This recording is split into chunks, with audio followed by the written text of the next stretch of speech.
Hey everyone. Welcome back to Naruto Audio Fanfics 2.0. Today's fanfic is What If Ino Ran Away from Home, and Naruto Became Her Only Family.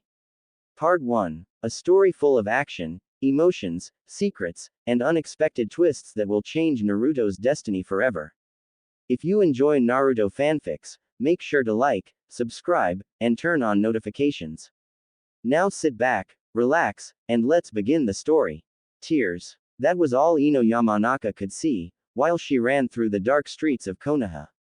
The fight with her parents had been a really bad one, and in her outburst of feelings the blonde girl had taken the most important of her stuff, thrown it into a bag, and then she had been off into the night in the pouring rain. She was convinced that nobody would see her now. Not at this unholy hour, but still she was happy that even if someone saw her, the person wouldn't be able to tell that she was crying. Everyone would believe that it was the rain on her face, because she was a kunoichi and those did not show any weakness and sure as hell did not cry. Ino had no intention to stop running. All that was in her mind was to get away from her parents. She did not care about being drenched or the pain that started to grow throughout her whole body. Just run, Ino. Run as far as you can. She thought to herself, repeating it like a mantra every few seconds. The straps of her bag began to cut into her shoulder, after the rain had gone through the bag and all of its contents and multiplied the weight. Slowly a small voice in her head began to show itself as if her mind was trying to gain the control over her raging emotions. But where are you going to run, huh? The small voice asked, getting louder every time Ino repeated her mantra.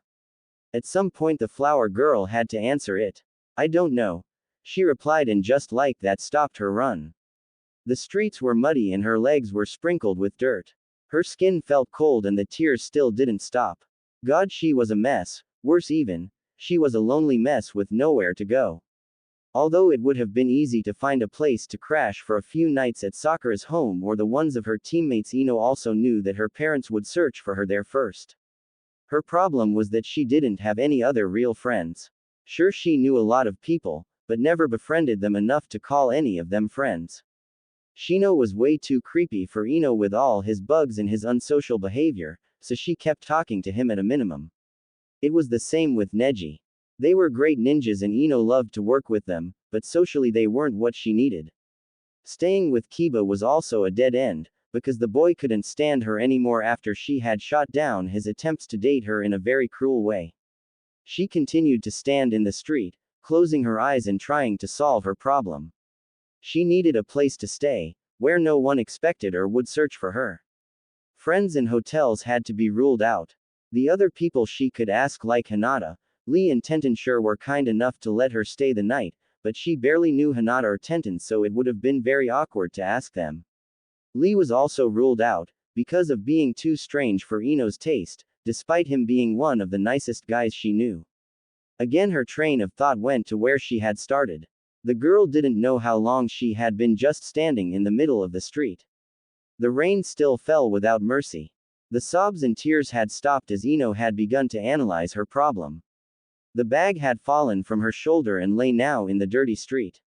Ino just knelt down next to it. She didn't care about anything anymore. There was no answer for her problem. At least she couldn't find it. She couldn't just go to somebody she barely knew. She couldn't go to her friends, she couldn't even go into a hotel. And certainly she wouldn't go back to her parents. Even the thought of that brought her nearly to tears. What they had said was just too cruel. No matter why they had said something like that, her anger and some other emotions did rise to the surface again. Despite desperation because she had nowhere to stay, sitting in the muddy street while rain poured down, Ino swore to herself that she would never go live with her parents again. They were wrong. Ino whispered to herself. I'll prove them wrong and then they'll see that they should have never underestimated me. You know, it's kinda hard not to underestimate someone who sits in the mud and talks to herself, a voice said behind her. Ino grabbed one of the kunai out of her pouch, jumped facing the threat before anyone normal could have noticed. As she saw who had spoken, she relaxed. He was no threat. Not even a small one in her eyes. What do you want, Uzumaki? She asked in an aggressive tone. Why did it have to be him to find her in this situation? Of all people, it just had to be the one person that she could get along with the least. Nothing, Yamanaka. I'm just enjoying the rain. He told her without any hint of mischief in his voice. It's really nice, isn't it? It's cool, relaxing, and you never meet anyone when it's raining. Well, almost never. It's probably because it's night and nobody wants to get wet. Besides crazy people like you. Ino told him. Something about Naruto got her on the edge every time she saw him. She thought that it was the fact that he never acted serious and made stupid jokes that hindered him in becoming a great ninja. She hated people who sold themselves for less than they were worth. A small smile graced Naruto's lips. He was as drenched as Ino, but wasn't shivering. Also, he had no mud on him at all. A little bit of curiosity was seen in his eyes. So I'm here because I'm crazy. What's your excuse? His voice was relaxed, as if her comments didn't even bother him at all. It was unlike him. Normally, when people would insult Naruto, he would point at them and make quite the scene. Now he was quiet, relaxed, and didn't even show a sign that he had heard her. Was it because no one else was around? Ino didn't know, and it didn't matter anyways. She mumbled her answer, hoping he would just leave her alone. She didn't need someone other than her parents bother her tonight. Got into a fight. Parents. Ran away. No place to stay. The other words were too silent to be heard at all. Naruto's smile grew bigger. Ino turned her head to the side. Now it would start. He would laugh at her and would make fun of her, to get her back for all the times she did the same thing when he was in such an embarrassing situation. A small part of her mind even thought that she deserved it. So where's the problem? You can stay at my place. Naruto told her with a big grin and a happy voice. In her surprise, she stared at him. What had he just said? She could stay with him. No jokes. No remarks. Just an invitation to stay over. Her face must have shown her big surprise because of his next words. What's wrong, Ino? Come on. The rain has stopped, so there's no reason to stay outside anymore. He took a few steps towards her and then grabbed her bag, throwing it over his shoulder. Ino was still unsure but followed him as he led the way to his home. This is no trick. You're not leading me on? She asked, knowing how rude it was. But she had to make sure. Naruto turned around and faced her, staring in her eyes. No trick. Just a friend helping a friend, he told her with this unusual serious voice. His words were another surprise for Ino. You consider me a friend? She asked him. But we fight all the time and never get along. At least if we're not on missions. He just laughed, turned around and started to walk again. Then he told her something she would think about for the next month, though she didn't know it yet. You're right, we fight. We get on each other's nerves and always embarrass each other, but you're still my friend, he said. You never say something hurtful or something that is not true about me. It's not the usual friendship, but to me it is a friendship nonetheless. After that he was silent and so was she. They just walked to his apartment in silence and dealt with what was on each of their minds. Ino tried to understand why Naruto would let her stay. She for her part had never been very nice to him. Always pointing out his flaws and telling him how stupid his pranks were. Nevertheless, she had never spread rumors about him like a lot of the other kids had. They just never got along, because Ino had somehow felt that Naruto never tried his best. Like he was holding back. When he had fought in the Chunin exams, she had seen that he wasn't the dead last. Also, she had heard that it was him who had beaten Gaara of the Sand and had convinced Tsunade-sama to come to the village. He had potential to be just as good as Sasuke, if not better, of that Ino was sure. She just didn't get Naruto, and to be honest, in the end she did not care one bit why he was nice to her. She had a place to stay and he even carried her things for her. Why not enjoy such a nice gesture? Naruto meant no harm to her. When they came to his place, he opened the door and showed her to bathroom. He gave her a bright orange towel and said that he would make some ramen for them. She didn't complain. She closed the bathroom door, stripped her wet clothes down and got under the shower to warm herself up. Other problems could wait, couldn't they? Naruto, after he had given Ino the towels, had changed into dry clothes. He wasn't afraid of a cold. After all, he never got one thanks to his secret friend. Now he stood in his kitchen boiling water for 2 ramen cups. He heard the shower running in the bathroom and wondered how it had come to the fact that Ino Yamanaka was using his shower. When the rain had started and everyone else had gotten into their homes, Naruto had decided to take a walk through the village. Rain had always been his friend, because it was the reason why the streets were empty. That meant no hateful glares, no one accidentally bumping into him, and no whispered curses about the demon child. Just him, the street, and the platter of raindrops. He enjoyed walking the village in the rain. It was lonely, but loneliness was better than the silent boiling hate he always felt from the village. Well, not the whole village anymore. People like Iruka, Tsuki, Ayame, Enko, and most of the higher shinobi were quite fond of him nowadays. It had something to do with him beating Gaara and finding Tsunade, Naruto suspected. All the other shinobi didn't really care about him as far as he knew. Not that they had been the problem in first place. It was the villagers who despised or feared him the most. They had never beaten him, if you didn't mind some drunken idiots, but Naruto always felt their hatred. It was worse than any beating, because he couldn't do anything about it. He couldn't just fight back and hit them for the glares and whispers. Not even for telling their kids to avoid him. He just had to endure everything they did. That was why he praised the rain and the peace it gave him. Loneliness was his friend sometimes, though he was never really alone. The damn fourth had made sure of that. With a scowl, he poured the boiling water in the cups. He nearly burned his hands again. That happened quite often these days. They were always shaking for some reason. Maybe suppressed anger was the reason, maybe the exhaustion from his training. He couldn't care less about it.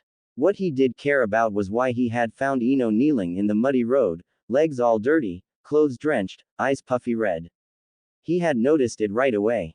Never ever had he seen the girl like that.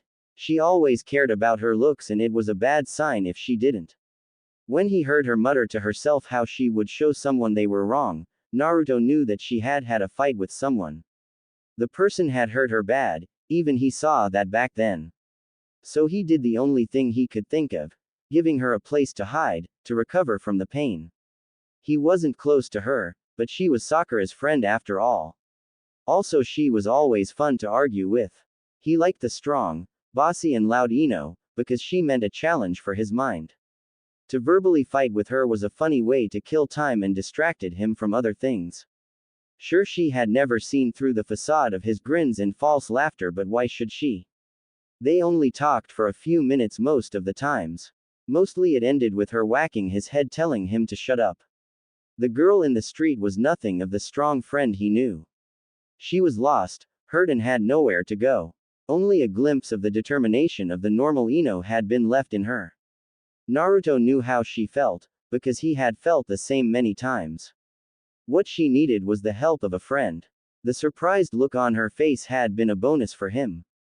She had followed him to his house without another word, and Naruto was sure that she had been lost in her thoughts. Now he had one of the prettiest girls in his house, using his shower. He couldn't help the small blush on his face. The first girl to ever visit him. Well, besides Hinata, but the blue-haired girl was a special case after all. Furthermore, unlike Hinata, Ino would stay the night with him, or even a few nights. That made her staying here special. The sound of the shower stopped just as he set two bowls on the table. He preferred to eat from the bowls instead of the cup. It just made the whole experience of eating ramen nicer. When he heard the bathroom door open, he lifted his head in its direction. Ino had only opened it a little, so he couldn't see her but hear her voice. Naruto. He heard her ask, pretty shyly. Could you do me another favor? Sure, Ino, what do you need? He asked. She was his guest and Naruto would do everything to make her comfortable. Well, you see, Ino began. I don't have any dry clothes. All the things in my bag are wet. I know you don't have any clothes for girls, but could you lend me some of yours? The blush could be heard in her voice. Maybe there was also a bit of shame for being in this situation. Naruto's smile grew. If that was her only problem, it was easily fixed. Sure, wait for a moment, he told her.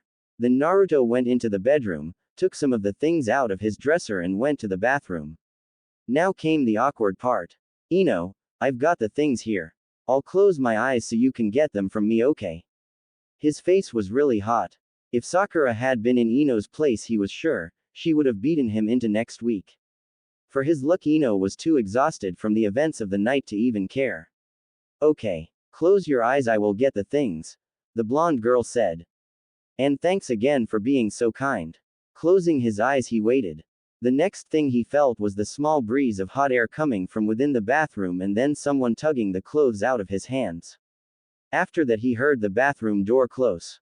I'll be waiting in the kitchen for you, he said through the door. We can discuss the sleeping arrangement while we eat there if you want. Or we just eat and talk afterwards. It's up to you. Without waiting for an answer, he got back into the kitchen and sat down into one of the two chairs. There he waited for her. After a few minutes, Ino came into the kitchen. When he saw her, his breath got stuck in his throat. She was wearing a small pair of his boxers, which showed a lot of her long legs. The shirt that was a little big for her went just over her behind, drawing his attention to it. Her wet hair dangled over her shoulder, freed from its normal ponytail, giving it a messy but also look. To his luck, she was still drying her face and didn't see his stare before he turned his eyes away. Naruto was convinced that the girl would have whacked him if she had seen. He himself would have done the same. Ino came over to the kitchen table and sat down on the opposite side from him. She looked into his face. A small smile was seen around her lips. He had to admit, this girl was indeed Sakura-chan's worst rival when it came to being beautiful. Thank you for treating me like this. I don't know what would have been if you hadn't shown up at the street, she told him. Naruto took his hand behind his head, rubbing his hair. Don't mind it, Ino. I just did what anyone would have done. Come on, let's eat. I am starving and I'm sure you're too. After that, you can get my bed and I'll take my sleeping bag and the couch, he said. And don't worry, you can stay here as long as you want. Thank you. You're really kind to me. I don't know how to repay you, she told him as she took her chopsticks. Just show your parents that whatever they said to hurt you isn't true, Naruto said. I don't know what they said and I don't care, but I want none of my friends being hurt by anyone. Her reply was another small smile. The blonde boy liked that smile.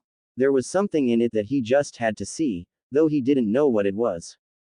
Anyway, as long as he could help Ino, he was content. His friends were dear to him. After all, they were all he had. Even the ones that weren't that close to him. He would do what he could for the blonde girl. But for now, he would just eat his ramen. Other problems could wait, couldn't they? After their small dinner, they had said goodnight to each other, and while Naruto had taken the couch, Ino got the bed. In the dark bedroom, Ino laid on her back, staring at the ceiling above her, and was unable to sleep. Despite everything that happened and her exhaustion, her mind was still processing what happened. Naruto, the dead last, the loud idiot, a person she thought of as just annoying, had found her in the middle of the night in the street, given her a place to stay, and told her that he considered her a friend. Plus, he had encouraged her to prove her parents wrong. They didn't even really know each other, and yet the boy had given her his bed and slept on the couch instead. Worst of all, he had been serious all the time and not the goof she knew. And that was what was bothering at the moment. Sure, she had heard from Sakura Forehead that Naruto seemed to have another personality when it came to fighting other ninja, but had never believed the girl Naruto and Sirius that just couldn't fit. On top of her own experience, Ino had heard how it was Naruto who had beaten Gaara of the Sand, and there was a rumor about him being the one responsible for Lady Tsunade's return, which were both quite impressive feats. It bothered her a lot that she had not seen this side of Naruto. She was Yamanaka Ino after all, which meant that her ability to know people's personality at first sight was unmatched, except for the one of her parents. Was there really more to Naruto than she had seen? Well, right now it seemed like she couldn't find the answer to that special question, so Ino decided that it was time to sleep. Closing her eyes, she turned to her side and took a deep breath. The air in the room, the sheets, and even the clothes on her body, all had a different smell on them, she noticed. The room smelled like ramen, probably because of their dinner. The clothes smelled like they had been freshly washed and had a hint of vanilla on them. The sheets, however, had the most interesting smell. Here Ino could smell not only the vanilla scent but also that of a training field. The faint smell of grass and trees and something musky. Like Naruto had come home after training and just slept without changing clothes or showering. Seeing that it was Naruto she thought about, the blonde girl was sure that this was just the reason the sheets smelled like this. But she couldn't really complain. It kind of smelled nice. Absolutely different from her room at home, at her parents' house. With a small content sigh, the teen snuggled into her comfortable pillow, and a few seconds later sleep came over her. Sadly, it lasted only for a few hours. At 4 in the morning she woke up. The green glowing letters of Naruto's alarm clock gave a little light. What had her waking up at such an hour? Normally Ino was someone who loved to sleep in. Her answer came with the sound of a moan. It came from the living room, and therefore it had to be the blonde owner of this place. With a little yawn, Ino got out of bed, and on her bare feet she sneaked through the room into the small hall of the apartment. She heard her fellow genin mumbling. What the hell is he doing? She thought. Curious now, she peeked her head through the small door and saw him sprawled over the couch in a way only Naruto could sleep. The small TV was still on and illuminated the room, but the sound was muted. Ino could see Naruto's eyes moving under his closed lids. The boy was dreaming and speaking in his sleep. Given the sounds that came from his direction, she was sure that the boy had a nightmare. He was panting heavy and thrashing around. Just as Ino decided to wake the poor boy, she heard something that shocked her to no end. Naruto was begging in his dreams, pure desperation, fear and hurt in his voice. Why? Please tell me. Why did you do it? Just a small whimper. In the dim light of the TV, Ino could watch how small droplets of water came out of closed lids. How was that even possible? No, please. I didn't do anything. Ino was in the room before she could think about what she was doing. She couldn't watch this anymore, and not waking him up would be nothing short of torture. But just as she reached the couch, the blonde girl heard the words that would change her view of Naruto completely. Mom, Dad, don't leave me alone with the fox. Please help me. Shocked, Ino grabbed the boy's shoulder and shook him awake. He jerked into a sitting position, grabbed a kunai that had been hidden somewhere, and brought it to Ino's throat. Shivering, the blue-eyed female watched his face, an expression of a cornered animal. Then he took the kunai from her throat and relaxed. Sorry, bad dream, he said to her, staring at his hands. Did I wake you up? Was it guilt in his voice? Shame? Maybe both. She couldn't tell. Still in shock, Ino could just nod. It wasn't the kunai or the fact that she didn't know what to say, but these last words he had screamed in his dreams. So helpless, as if he had always been alone. Please don't tell anybody. The only person who knows about this dreams is Iruka-sensei. The blonde boy told her, embarrassment clearly visible on his face. I don't want anybody else to see me like this, weak. I am a ninja, not a stupid kid. Her ninja training jumped into function, and the shock and fear went away to let her think again. She realized the boy in front of her shivering like a leaf in the wind. He was afraid of her, because she had seen him like this and didn't know what she would do now. Ino was ashamed of herself. She had a little fight with her parents and had run away from home because of it. Even worse, she had almost given up an hour after she had been alone, while Naruto had been alone all his life. She had said so much bad things about him, because he never had been as good as others. Now she understood why. He never had anyone to help him. Always had so much to learn all by himself. Ino thought about what would have become of her if she would never have gotten any advice from her parents. She clowned, even imagine it. Even Sasuke-kun had it better than Naruto. Not that he had it easy, but still he had a family to help him grow. And unlike Sasuke, who wallowed in his self-pity, Naruto was there for others, although in his very annoying way. Ino, life is not always easy. We all come to a point where we need the help of others. Promise me that when you meet somebody who needs help, you will be the one to help that person. The words her mother had said to her at some point now came back.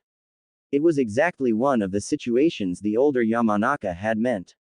As she was thinking about this, Ino decided that she would listen to the words of her mother in this case, no matter how much she hated her at the moment. Determined, she grabbed Naruto's hand and forced him to look at her.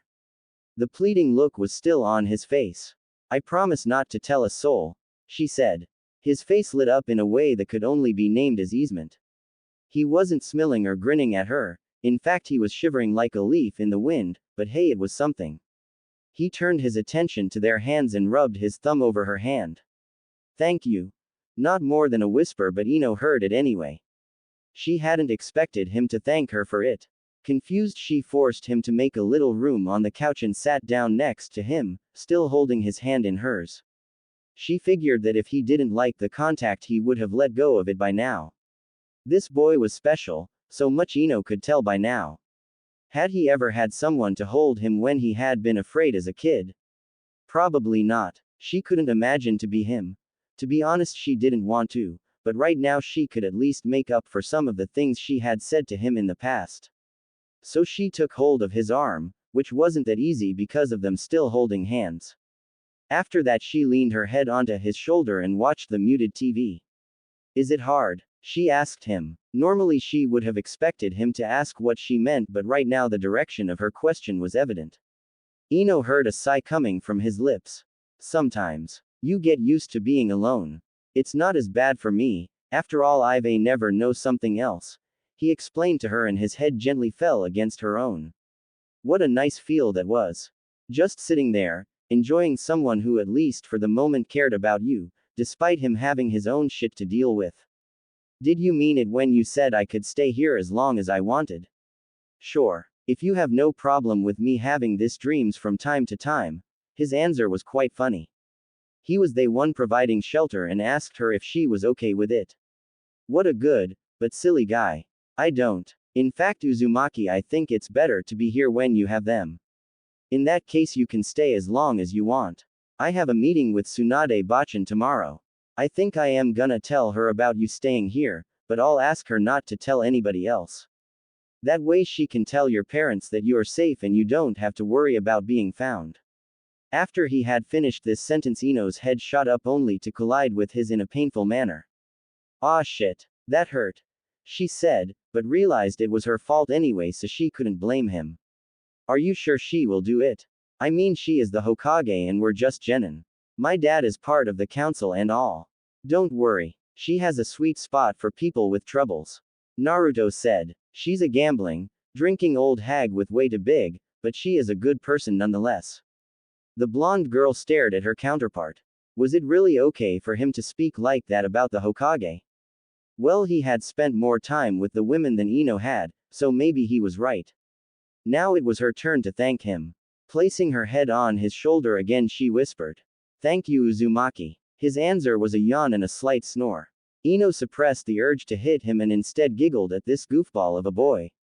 Suddenly she decided that if he would really manage to get her a safe place to hide from her parents, then she would make sure that he wasn't alone anymore. Who knew? Maybe Naruto could turn out to be an impressive ninja with a little help. He had shown the potential for it before. And he was a good guy at heart, although annoying. Plus she could prove her parents wrong.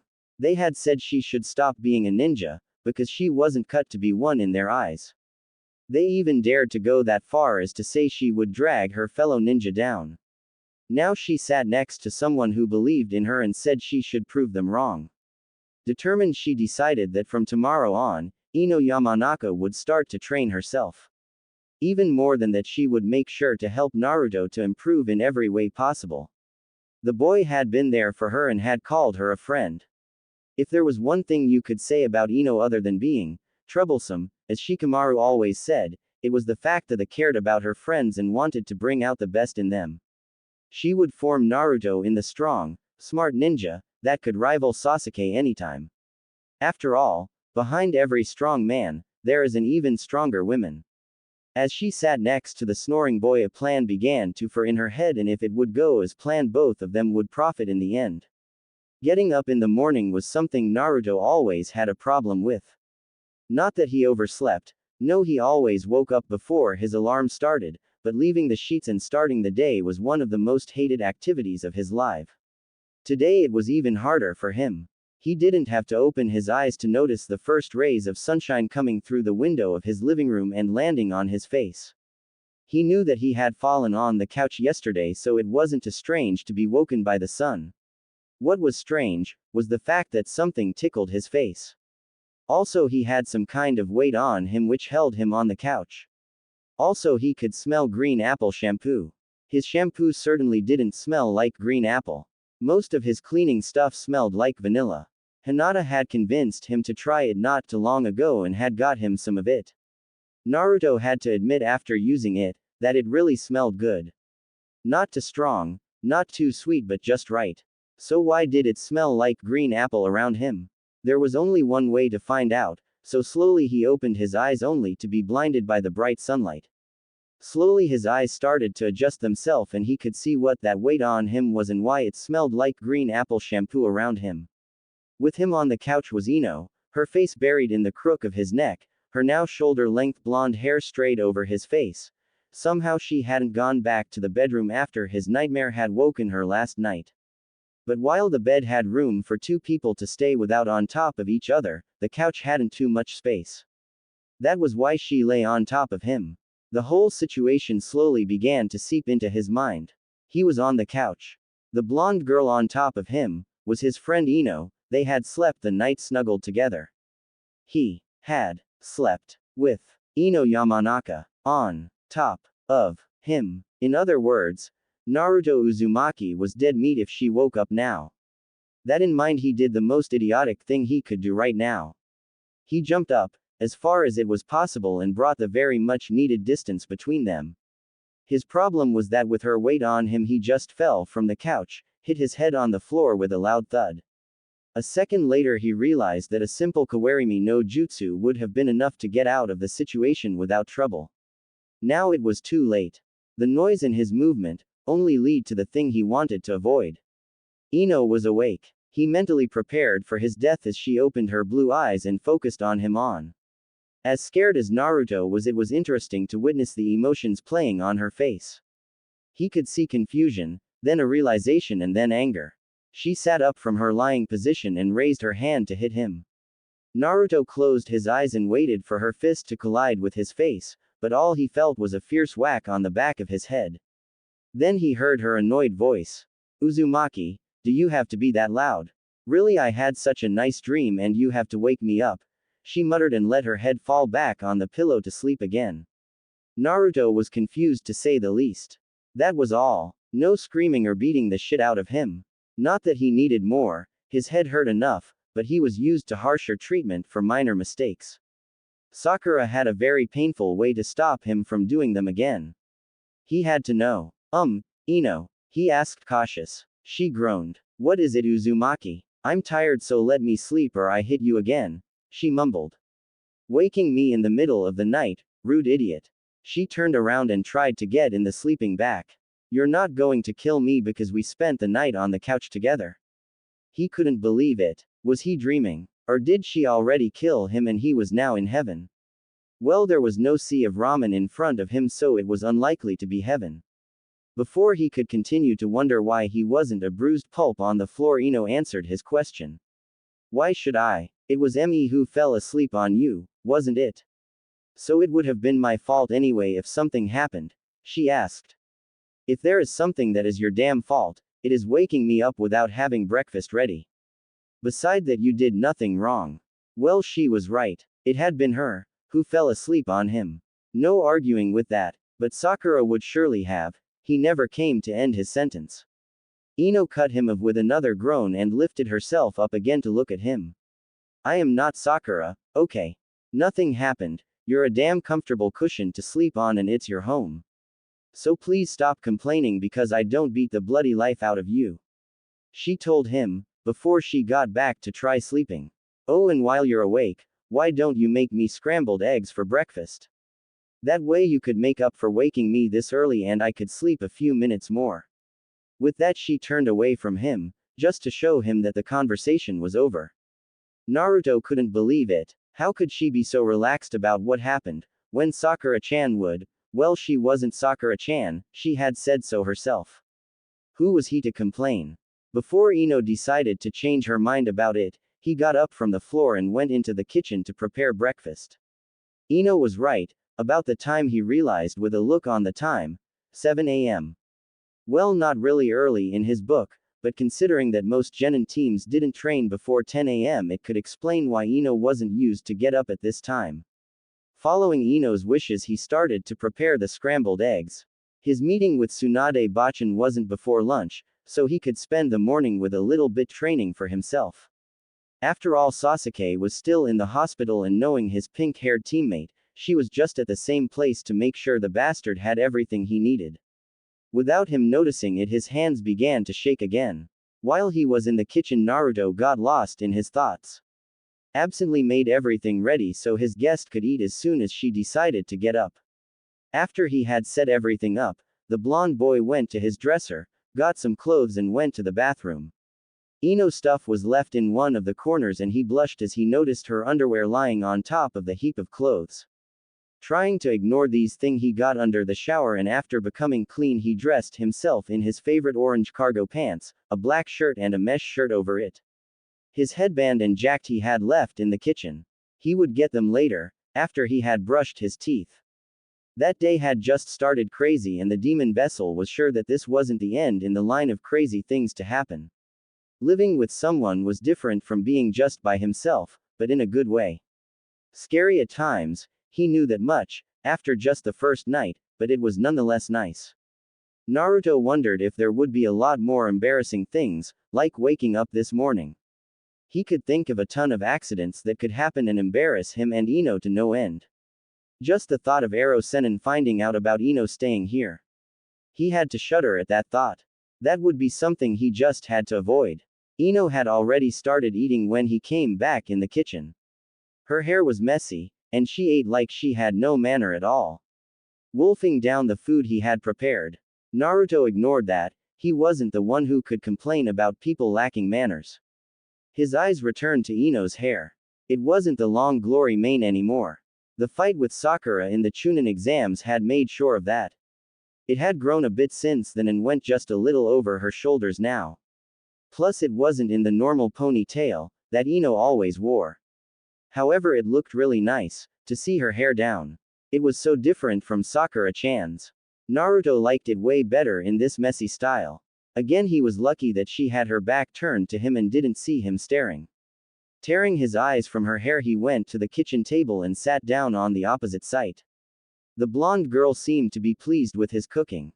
He had been lucky that she wanted scrambled egg for breakfast, because it was one of the few things he was able to cook.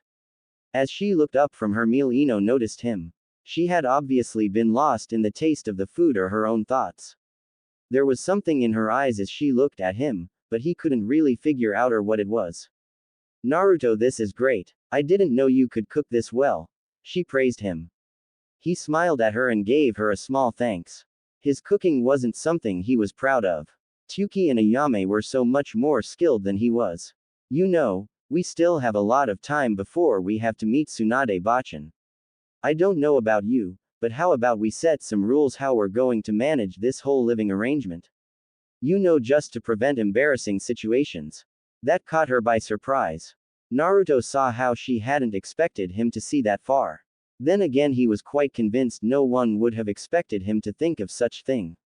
To tell the truth, he was surprised himself that he had thought about it. Well, how about we finish breakfast first? After that we can still discuss these things. Knowing you, you have to be starving, she said, and just in that moment his stomach confirmed her thoughts with a loud growling. You're right, let's eat first. And with that they continued their meal in silence. So, what rules do you have in mind for this? Well, whatever it is. Naruto asked her. You know, since I've spent all my life living alone, I don't really know how it works. The orphanage had some rules, but I forgot most of them. Maybe it's best if you set a few rules first. Ino looked at him and wasn't sure if he was serious. Then again, he was right. She knew a lot more things about living with other people. Not that she liked all the rules her parents had set, but some of them were really helpful if you wanted to avoid the household being at each other's throats. Why not go with them? Okay. First of all, we should set rules for the bathroom. Then I think we could continue with the rules concerning our food and such things. Maybe change our sleeping arrangement. The couch doesn't seem too comfortable after all, don't you agree? She smiled at him, as he nodded like a small child. What a cute, clueless expression. He really seemed to have no social skills at all. Well, Ino was just the right person to change that. She asked him to give her a pen and a piece of paper, to note all their future rules down, and while Naruto began to search for said items, Ino thought about the habits of both parties. It would make things easier if the rules applied to their habits. Like if Naruto was a morning person, it would be easier to let him have the bathroom first, because Ino just loved to sleep a bit longer if she could. Soon Naruto came back, pen and paper in his hand. He gave it to her, sat down and watched her, like she was about to tell him about the most awesome jutsu he had ever heard of. An hour and some hard discussions concerning no more ramen than 3 times a week, who would do which chores in the house, who would shower first, because apparently none of them was a real morning person, and a few other minor things. They had now reached the last and most important part of the list: sleeping arrangements. Ino, after last night, had decided that she couldn't let Naruto sleep on the couch. Not that he would not survive it, but after that nightmare he had, well, she just wanted to be around him the next time something like that happened. However, not only would she have to convince Naruto to agree to them sleeping in the same room, but they would also have to buy a futon. As much as she liked the boy as a friend and was thankful for him letting her stay at his house, there was no way she would agree to them sleeping in the same bed. The same room was okay. It was like sharing a tent with Shika when they were on Big Deal, but sleeping in the same bed somehow had such a special meaning. And there was no boy she would let in her bed at this moment. As she told Naruto her thoughts, save for the last part, the boy had an understanding expression on his face. Not only that, but he had also learned in the last hour that there was no arguing with Ino if she had set her mind on something. Or at least Ino hoped he had learned that special trait of her character. "It's okay, Ino. We'll get a futon. No big deal at all," he said. "I understand that you don't want anyone other than Sasuke Tem to be that close to you." His grin was so wide and bright that Ino forgot what he had said for a moment, while she mused how someone could stretch his facial expressions like that. It took her a few seconds to understand what he had said, because that grin had something strange that distracted her. As she finally got what Naruto had, she had to pause for a moment. "Why would you think I would Sasuke sleep in my bed? Are you crazy?" she asked the boy, who obviously was confused by her question. "Don't you love him?" he asked. "I mean, no offense, but the way you always acted when the Tem was around kind of implied that you had feelings for him. You know, fighting with Sakura over who of you will get him. Fawning how great the guy is. Trying to hug him all the time. Doesn't that mean that you like him?" Suddenly Ino's laughing filled the kitchen. So that was it. Of course he couldn't know it. Now his question made sense. Naruto thought that her "I want Sasuke" play had been real. Poor boy, she had to explain it to him, before he hurt his head thinking too hard. "That is what you mean. Listen, Naruto, I don't like Sasuke. Well, maybe I like his looks a little bit, but, well, I don't have real feelings for him." "You don't?" His confused face was just too funny to look at, that was for sure. "No. Here, let me explain it to you, so you can understand it. When do you train harder? When you're alone or when you're training with Sasuke? Tell me." Ino watched him as he thought about her question. "Probably when I'm training with Sasuke. I have to keep up with him after all," he told, clearly not seeing the connection. "What does that have to do with you liking him?" "Well, you see, it's the same with me and Sakura. If we have a rival, we try harder. You know, when I first met Sakura, she was really shy, but after she had me as a friend and later as a rival, she began to grow confident." Ino explained to him. "That's why I pretend to like this brooding emo. It makes Sakura want to keep up to me in every way. I know we aren't friends like when we were younger, but she is still important to me. Plus, it pisses Sasuke off whenever we fight over him. It's really funny." Ino's evil grin made Naruto laugh. Well, now the boy knew that he wasn't the only one who wasn't too fond of Sasuke. Even if the black-haired boy really did look good. Well, too bad he had the personality of an ice block. "So you don't like the Tem?" Was that ease in his voice? Anyway, Ino shook her head to answer his question. "Wow, that's funny. There are only 3 other girls I met so far who didn't like Sasuke. Maybe there is still hope for us other guys." The mischief in his voice was nearly grabbable. "Don't get ahead of yourself, Whisker Boy. Just because I don't like him doesn't mean I like you or the other boys in that way," she told him. "A girl like her would never settle for less than the best she could get." Ino huffed. "Sorry, it's just nice to know that there are some pretty girls who don't like the kind of him." Naruto told her. "So, back to the sleeping thing. We share a room, but I will have to sleep on the futon, right?" "No problem with me. Shall we buy it now?"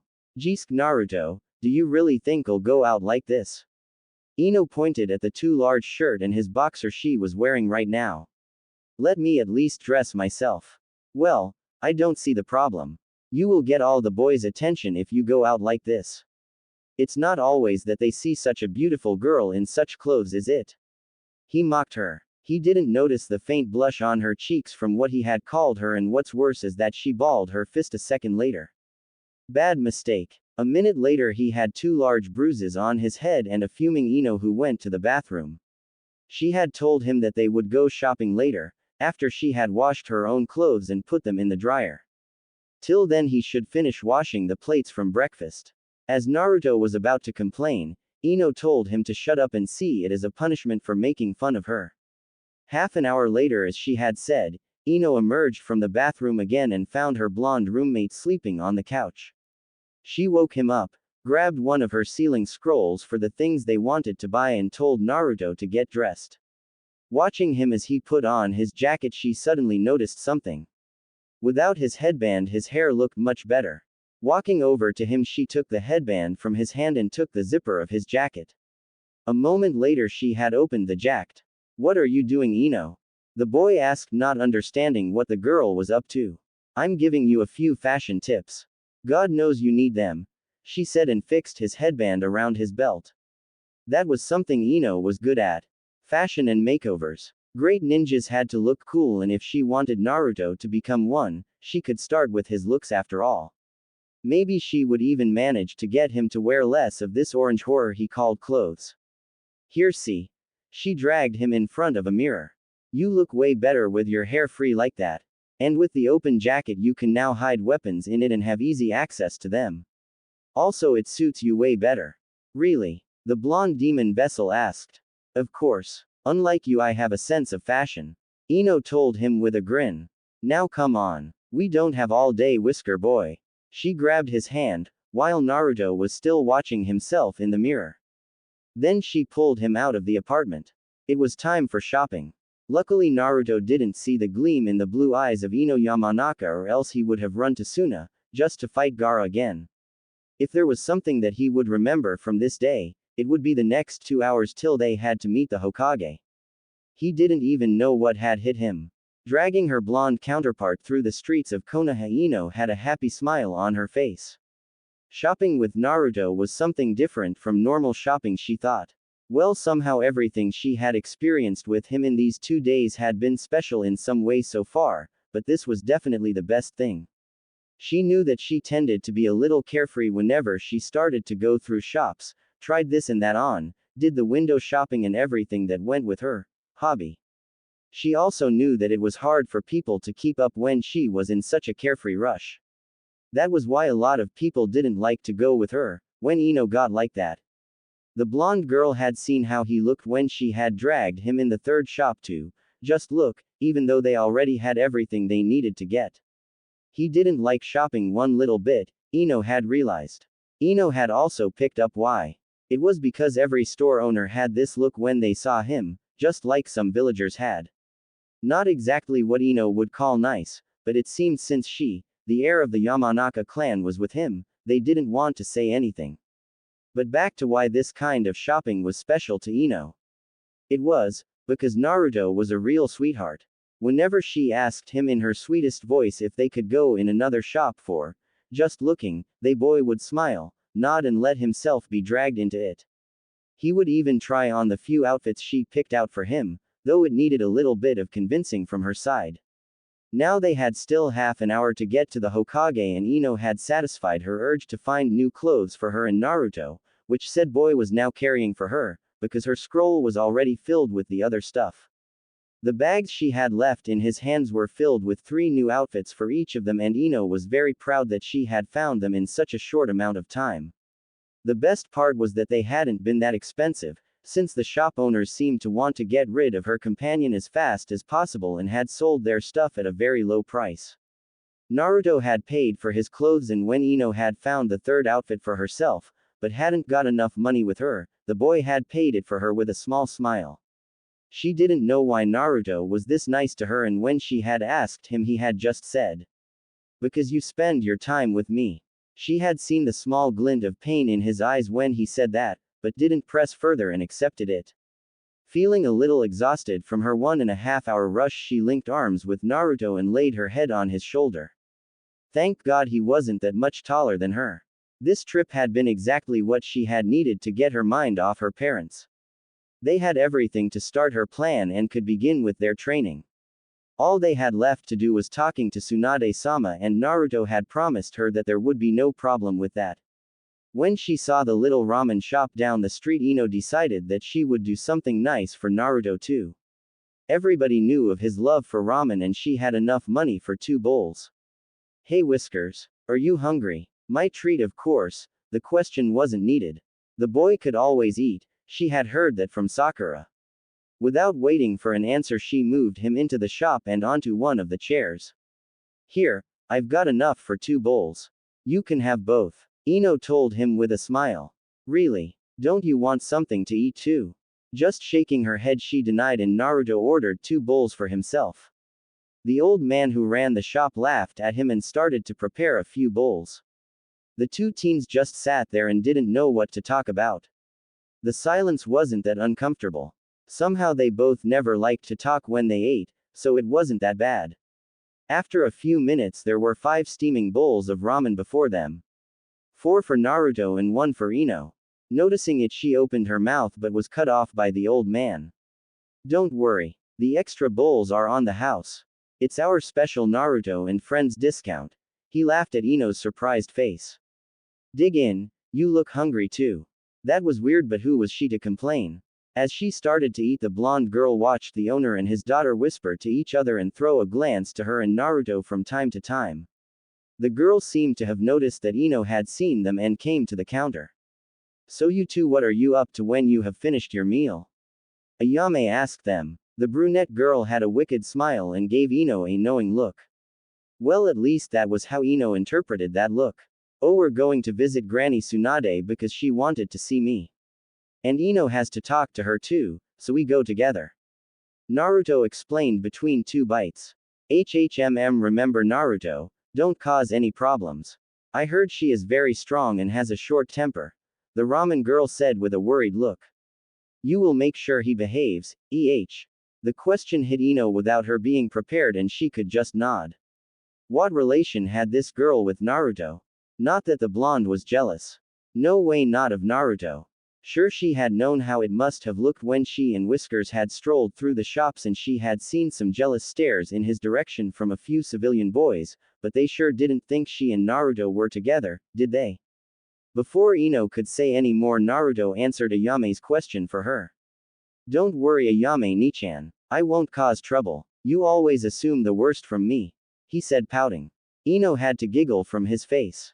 Naruto pouting. Talk about cute. Ayame seemed to pick up her thoughts. Well, at least I can be sure that Miss Yamanaka keeps an eye on you, Ino. The suggestiveness of Ayame's words weren't picked up by Naruto. Ino, however, choked on her food, which had the ramen girl laugh again. After their meal, Naruto and Ino went straight to the Hogake Tower, and after a few more minutes they stood in the office of Tsunade, who was doing her paperwork as they came through the door.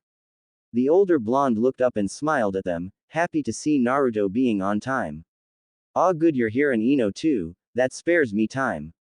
Tsunade's eyes locked on the young girl. Ino knew the next words before her Hokage had even said them.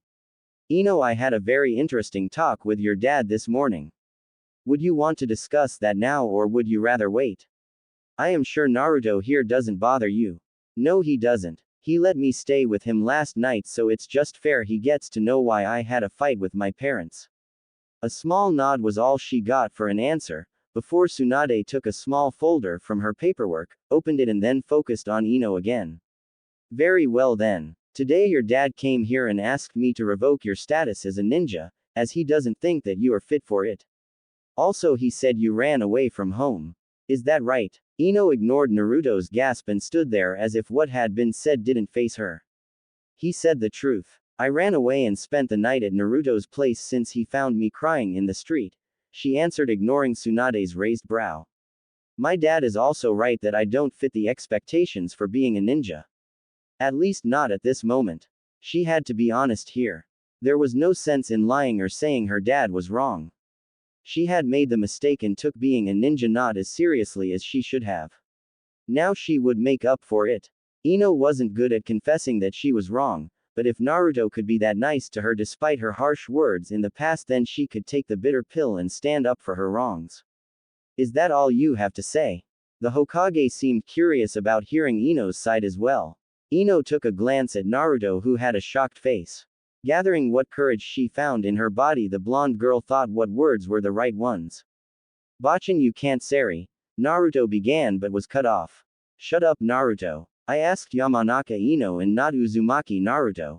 So as long as you don't change your name and gender, be silent and wait for your turn to speak. Shouted the Hokage. Now Yamanaka, my time is short. Give me an answer. He closed his mouth. This was serious, he noticed, because the Hokage hadn't thrown him out of the window by now. He waited for Ino's answer and begged to Kami that she would say the right things. It's not all I have to say, Hokage-sama. Yes, my dad is right. I am no good ninja, but I want to improve.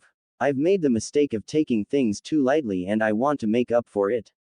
With your permission, I would like to undergo special training to be able to help my fellow ninjas. Well, now she had said it. There was nothing else to do but to wait for an answer. The big smile on Tsunade's face made her relax a bit. Well, you're one lucky girl. I called Naruto here to tell him about a special training he is about to go through in the next 4 months.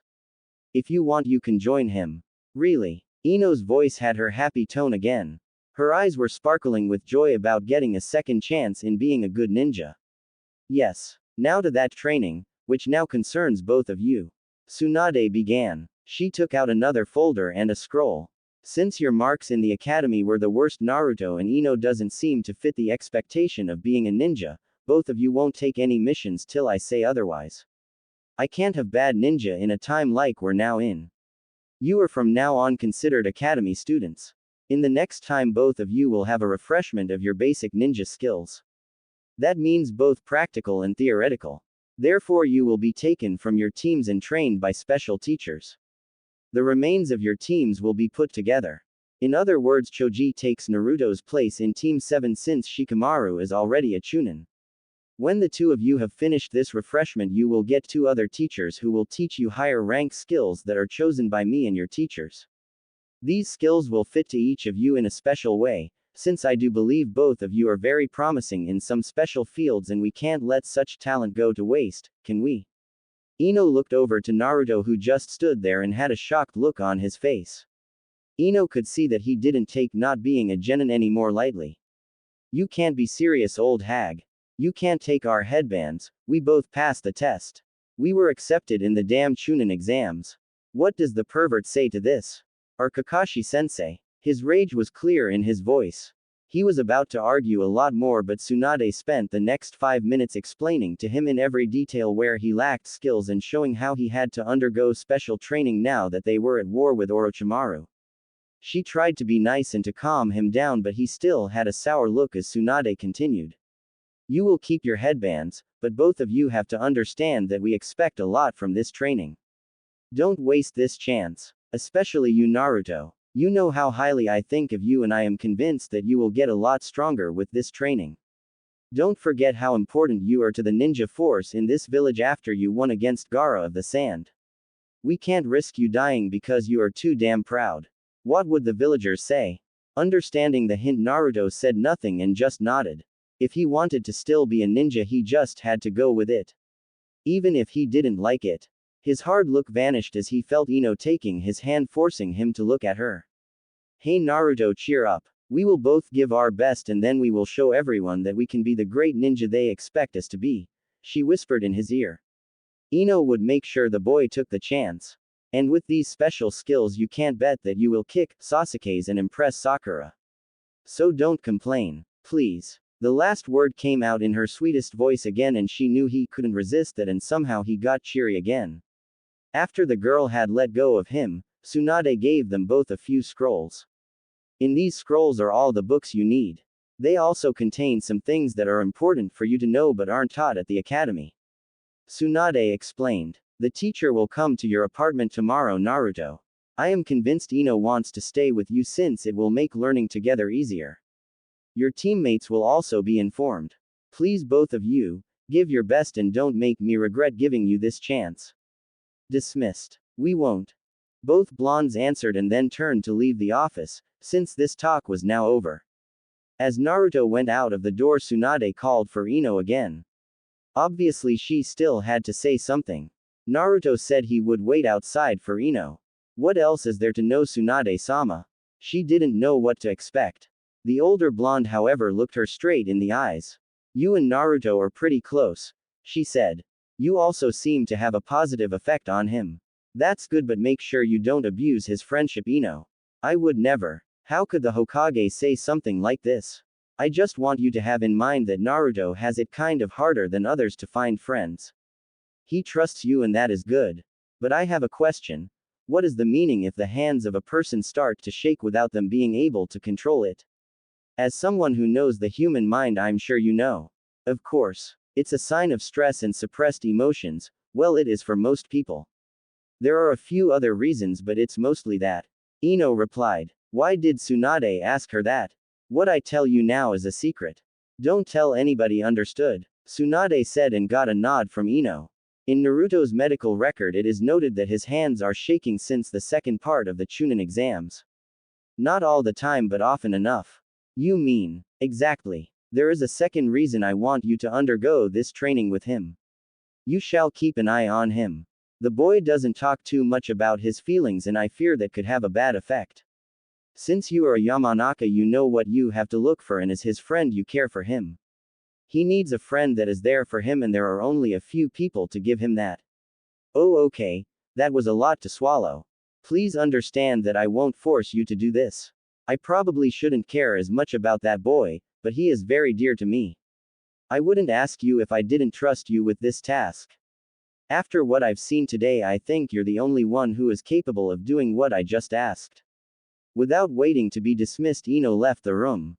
Tsunade-sama trusted her to take on such a task. Wow. Just wow. Then again, she had already planned to stay with Naruto and be there for him, so this fit perfectly to what she wanted to do to him, and Naruto was a great friend. He had proven that the last 2 days. What bad came from this? She wanted to be his friend. She wanted to take care of him. She wanted to grow strong with him. As she met him outside and they started to go to his place, Ino wore her smile and determination open on her face. The two blondes would show them all. They would make the best out of this. Linking with Naruto's arm once more, she promised herself to change for the better. No more slacking. It was time to grow up. For both of them. Ah, damn it, why is this so hard? The voice of her roommate went through their apartment. It wasn't the first time this had happened today, and Ino knew that it sure wasn't the last time. Studying had never been Naruto's strong side, and it didn't take a genius to figure that out. Sure, he gave it his all right now, if just to get back to going on missions, but something inside the poor boy refused to help him understand the content of the like before were the result when he grew frustrated with himself and his inability to learn, and as a side effect they annoyed Ino a great deal. Still, she had to give it to Naruto that he didn't quit. She remembered how back in the academy he would just quit listening to Iruka-sensei as soon as he couldn't follow the lecture anymore, but now he actually tried to understand the theoretical part of being a ninja. When the Hokage had first told them that they both had to work on their lacking abilities as hard as they could, she hadn't been joking. It was hard to keep up with the drill each of them had to endure. While Naruto didn't have a problem with normal training and learning jutsu, he still had to make up for what he had missed out in the academy. Meaning he had to study like there was no tomorrow.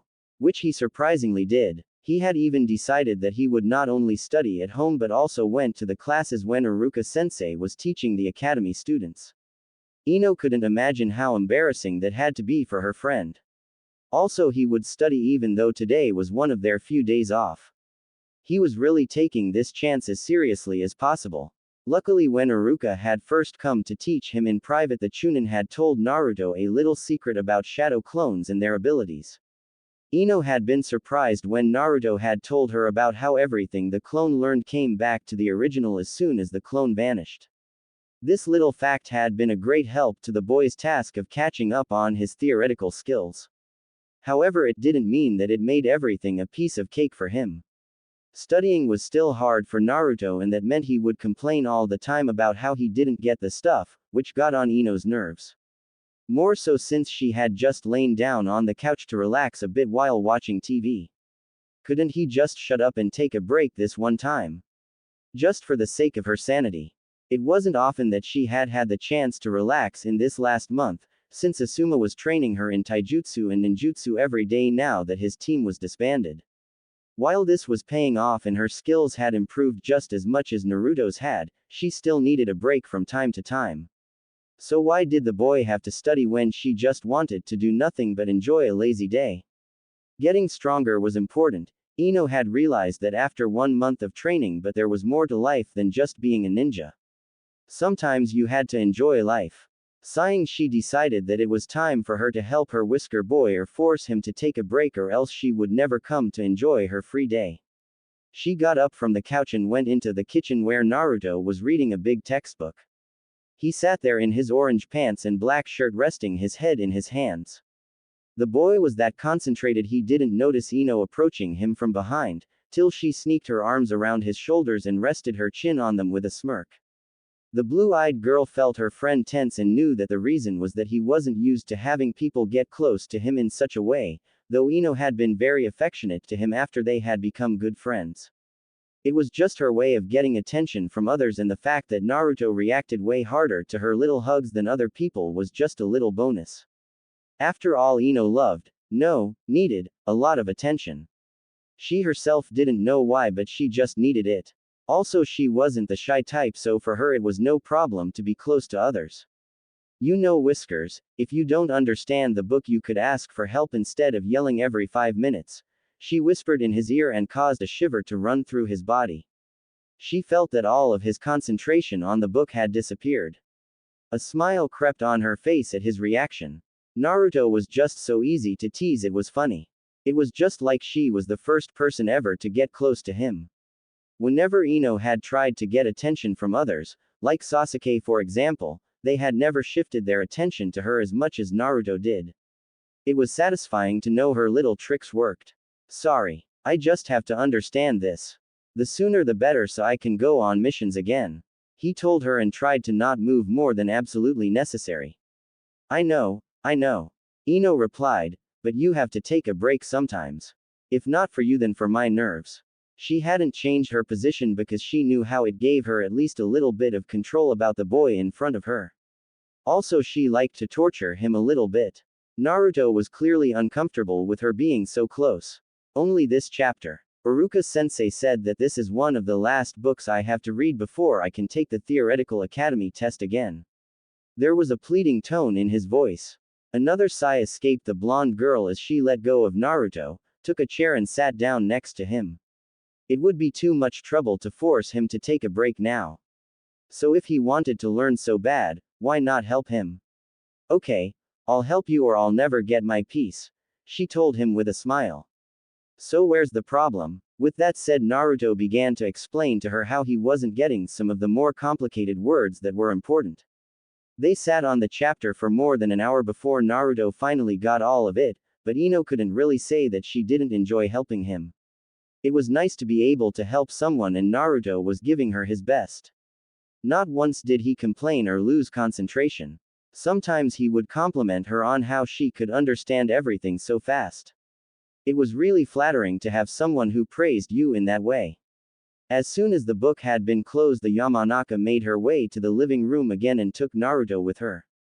She really needed to relax now that she had the chance. They both settled down on the couch, but just as Ino had found something she wanted to watch, there was a knock on Naruto's door. That did it. She was never getting her peace now, and her own frustration escaped her in a stream of loud curses.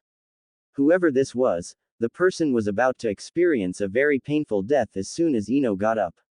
Sadly, her own training with Asuma yesterday had taken its toll, and it was just too hard to leave her comfortable position on the couch.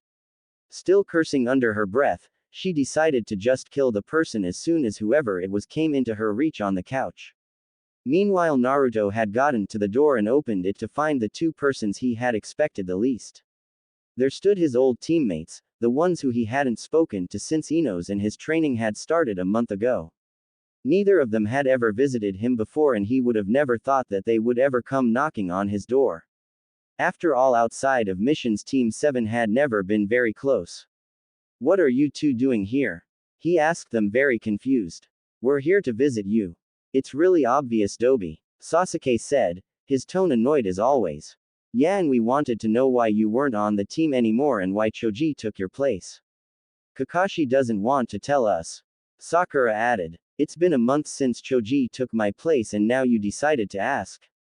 Naruto's question had exactly the same small hint of anger his face showed. They had to really care if it took them a month to visit him for answers. "We didn't really have time for visits. First I wasn't allowed to leave the hospital, and then when I got out Kakashi tells us you had to leave the team and that we had to go on a long-term mission. It turns out that finding a stupid thief in the mountains can take a lot of time if he is a ninja," Sasuke explained in a flat voice. "Can we please come in, Naruto?" Sakura asked. "We will explain everything to you and then you can tell us what made you leave the team if you want." When Sakura had finished, Naruto just nodded and let them in. The way Sasuke had reminded him how he could not go on missions had stung. It wasn't their fault, so why make a fuss about it now? They had come after all. He led his teammates into his living room where Ino lay on the couch. As soon as Ino and Sakura saw each other, Naruto could feel the tension in the air. Sasuke seemed just a little bit surprised to see Ino in Naruto's home, the blonde boy noticed. Or maybe he just didn't care. Before Naruto could say anything, both girls asked, or better screamed, the question that stood open in the room. "What are you doing in Naruto's home?" Oh boy, there would be a lot of explaining to do. Ino's last hope of a relaxing afternoon had long vanished and had been replaced with the long boring task of explaining their situation to Naruto's former teammates. She had seen the smirk on Sasuke's face when he heard about how Naruto had to go to learn academy skills again, and it had been a lot of fun to see it vanish from his face as she told them how she and Naruto would get special teachers as soon as Tsunade-sama deemed them to be at a certain level. After that, it had mostly been Sakura asking questions while the Uchiha resorted to brooding like he always did and ignored his surroundings mostly. Sadly, Sakura was really interested as to why Ino had decided to stay at Naruto's and never forgot to mention how it looked like Ino had a thing for the blonde boy. Also, she mentioned how Ino had stopped approaching Sasuke-kun like she did all the other times, which in Sakura's eyes meant that Ino had finally realized how much better the pink-haired girl fit to the Uchiha. Surprisingly, Ino didn't start a fight. She decided that there was no need to challenge Sakura in any way to explain to her how she never had noticed the Uchiha for more than his looks. The longer Sakura rambled on, the more Ino noticed what a stupid girl Sakura had become. The pink-haired girl talked as if she was superior to Ino, because she was still doing missions, while she forgot that Ino's and her match in the Chunin exams had been a draw. It was quite clear that unlike Ino, Sakura hadn't improved her skill much since then. Ino saw that it confused Sakura that she didn't talk back to any of the things that normally started one of their little fights. However, the next thing Sakura said triggered a reaction from Ino that had been totally unexpected. While she had been rambling, her speech had led her to how well the new team worked together and that Choji was a really good replacement for Naruto. And while Sakura told Ino about how much better the new team worked without Naruto and Sasuke always fighting, she missed how Naruto's hands began to shake again. Ino for her part did not and understood what was going on. Naruto's crush indirectly told her how bad the boy was, while he sat next to said crush. Before Ino could say anything, Sakura said the words she would have better kept to herself. "Well, maybe it's really for the best that Naruto and you go through this training. He really needs it, since he never was that great in missions." Naruto, Ino and even Sasuke flinched at her words. Sasuke was about to tell Sakura something, but the blonde girl in the room never left him a chance to do so. Instead, she began to scold her former friend in a loud and enraged voice. "Yeah, and you're so much better, forehead girl. At least Naruto can fight other ninjas without someone else holding his hand or having to watch out for him every time." Sakura's surprise wouldn't have been greater if someone had told her that she should wear green spandex. She gaped at Ino, who was fuming at her and about to continue her rant. "You're not a notch stronger than me, and that's not that much. I'm pretty sure without Sasuke or Naruto keeping your back safe you would have died on your first C-rank mission or when Suna, since you are not that strong, please use the brain behind your large forehead and think about who is listening to the shit that comes out of your mouth. Naruto is a way better ninja than you are, just because he tries his best to improve whenever he can. Before things could get out of hand, Sasuke stepped in and told Sakura that it would be better if both of them left now. So he grabbed the pink-haired girl's arm and dragged her away, after he said goodbye to Naruto. "Oh, and Dobi," he said as he was about to get out of the door. "I want to fight you as soon as your training is finished." With that he closed the door and left Ino and Naruto alone. The boy just sat in his place, hands still shaking, and didn't say anything. To hear how lowly Sakura thought of him had hurt like hell and at the same time made him angry. Ino could read that on his face, all the emotions that were forced to the surface. It hurt her to see her friend like this, and out of instinct she embraced him in a tight hug and comforted him as well as she could, telling him how Sakura was just stupid and how he shouldn't let it get to him.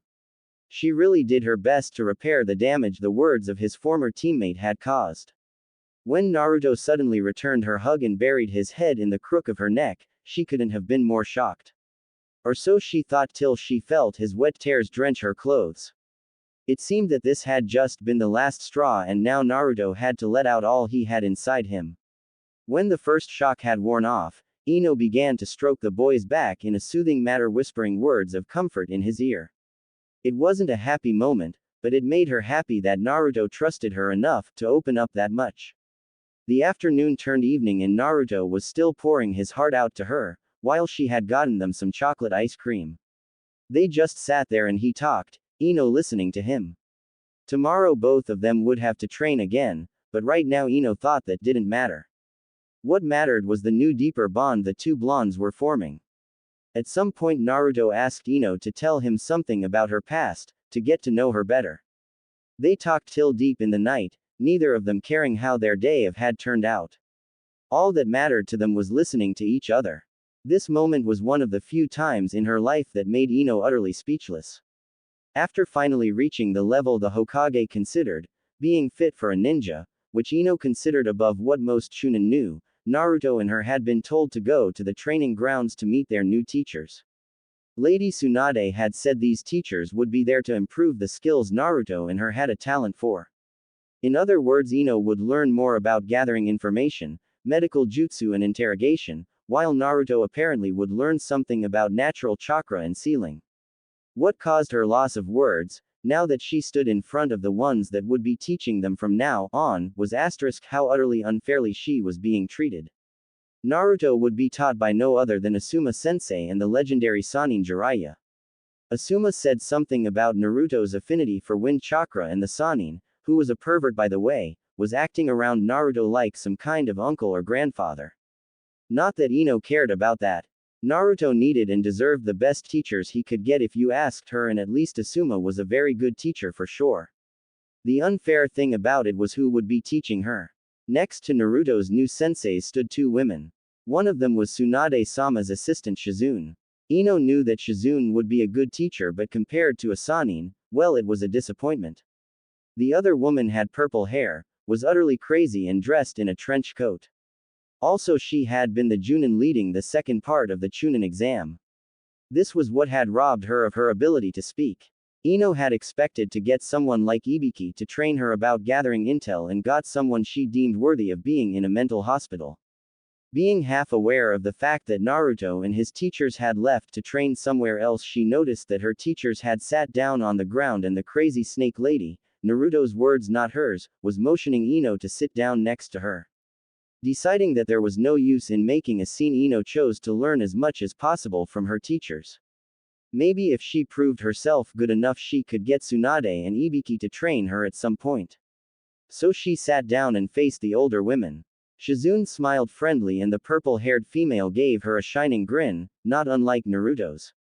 "Now Missy, are you excited about your new teachers? My name is Anko. Bet you're happy to have me and Shizune over there teach you," Anko said to her in a happy voice. She seemed to be really excited to have someone learning from her. "IUHHM. Ino tried to answer but was cut short by Shizune. "Don't worry. We know you are disappointed. Enko is just playing with you. I'm sorry. The blonde girl said. Way to go. She had just managed to insult her teachers. Don't be. We understand you, Ino. Neither of us is a Sanin, while Naruto gets Jiraiya to teach him sealing. You will see that we're still pretty good teachers though. I have been taught by Tsunade-sama and Anko is one of the most feared interrogators in Konoha. Shizune explained. She is right, brat.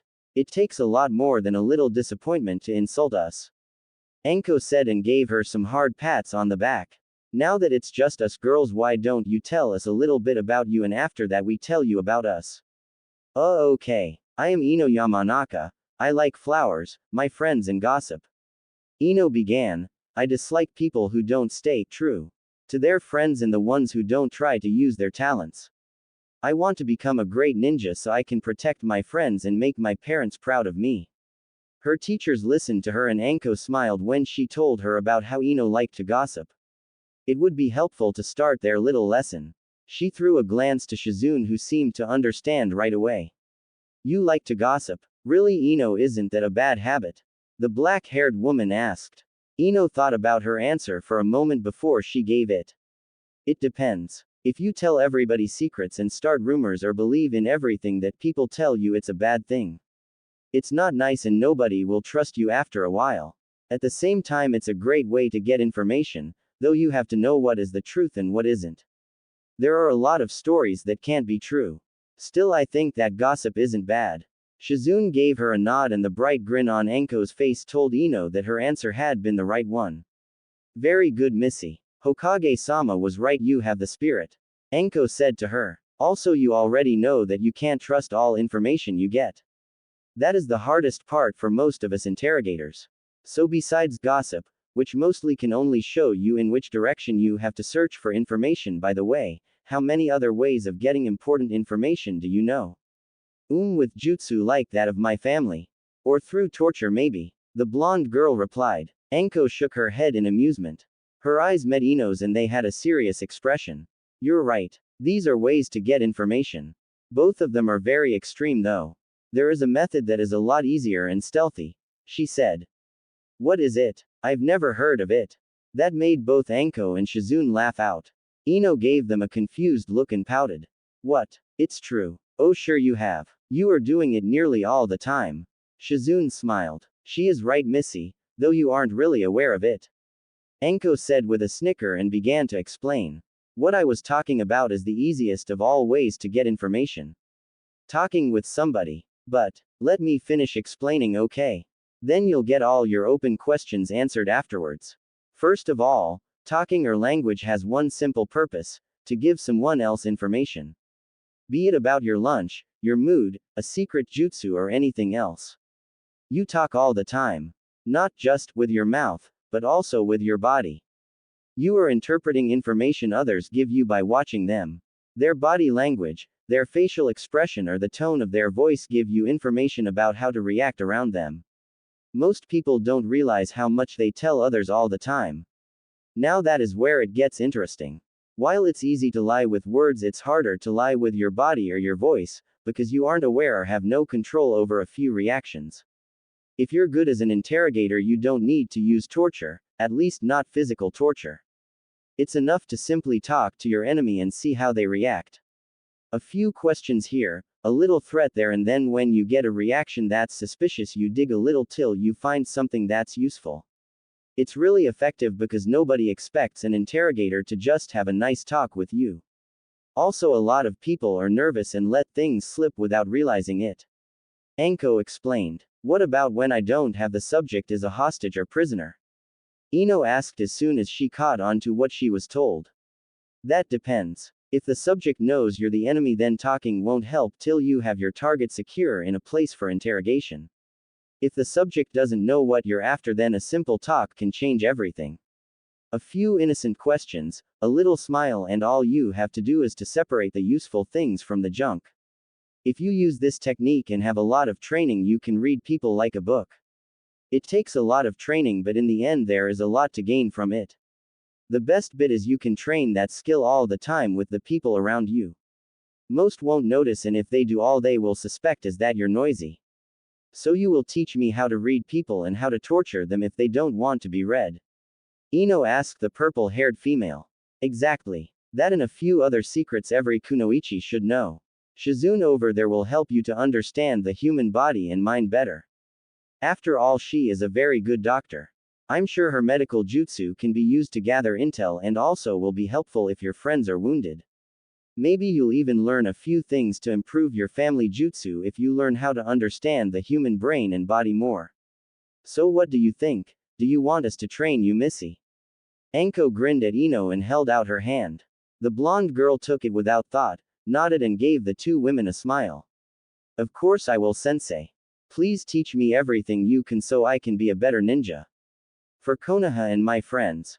That's what we will do, Missy. Now why don't we show you what I was talking about? The three of us will have a little talk and you try to figure out as much about us as you can, while we do the same. After that I'll give you advice on what you have to improve and some tips to read people without any jutsu. Anko said. Oh, and of course we will have a little spar afterwards.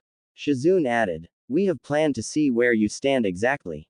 After today we will take turns in teaching you. One day you'll learn with me about medical jutsu, useful plants, poisons and those things, and the other Anko-san will teach you her special field.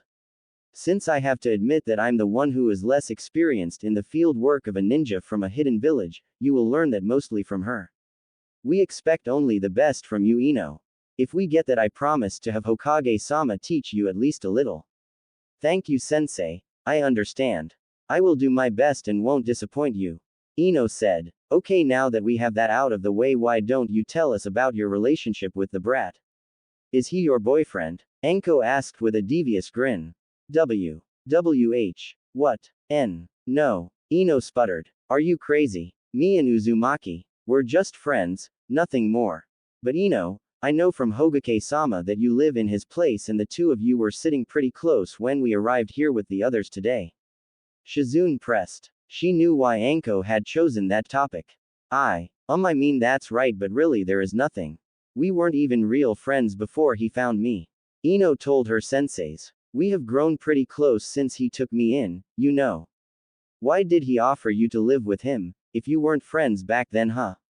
Anko asked. I think Naruto has a different view on things like friendship. He was really nice, but didn't want a thing from me in return. So he is just a friend and you have grown close to him while living with him, right? And you have no intentions to change your relationship? Came the question from Shizune. The reaction Ino gave now was surprising. She said nothing, as if she wasn't sure what to say. Anko saw how she grew a little more tense and started to rub her wrist with the other hand. We're good friends, sensei. He told me a lot of things and is real nice, but I don't think there is more. So you're not sure? Anko asked, a little too curious. She wanted to know more about this. At first she had chosen the topic just to rile her pupil up. To make Ino nervous or angry so she wouldn't notice the more subtle questions, but now Anko's inner gossip girl, even if she did hide that side from everyone, wanted to be fed. Naruto is a good guy, the first suppose. Just not, boyfriend material. Ino said and started to rub her wrist a little more. I don't think I have to give it more thought, to be honest. We're friends, he likes Sakura, and even if he didn't, there are a lot of girls that would be a better match for him. Like? Shizune asked. None of your business, sensei.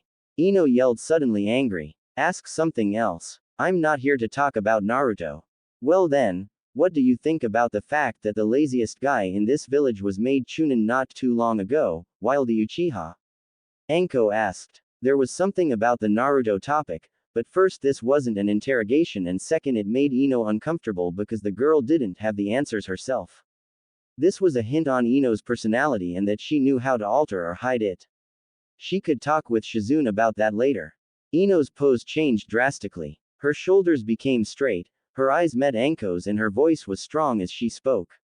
Sasuke is a good ninja, but he isn't the best just because he is an Uchiha. Shikamaru had a good match. He has shown how he can beat an enemy that was clearly stronger than him. I think he gave up because he knew something would happen, to save some chakra for later. I'm not sure about it and the lazy bum didn't tell me shit when I asked, but he is really smart. He deserves to be Chunin. At least he wasn't late for his match. Ino defended her friend. The lazy idiot wouldn't care about it, but no one talked bad about her close people's achievements. Well, well, good you see that the Uchiha's looks and name aren't everything. Though it is surprising to hear you talking about Sasuke-kun in that way. Aren't you one of his biggest fangirls? Was another slight question to learn more from Anko. Ino gave a sigh and began to explain. A little time later she started to ask questions herself. She tried to learn everything she could from her teachers, but their answers, unlike her own, just held nothing more than just the obvious meaning of the words.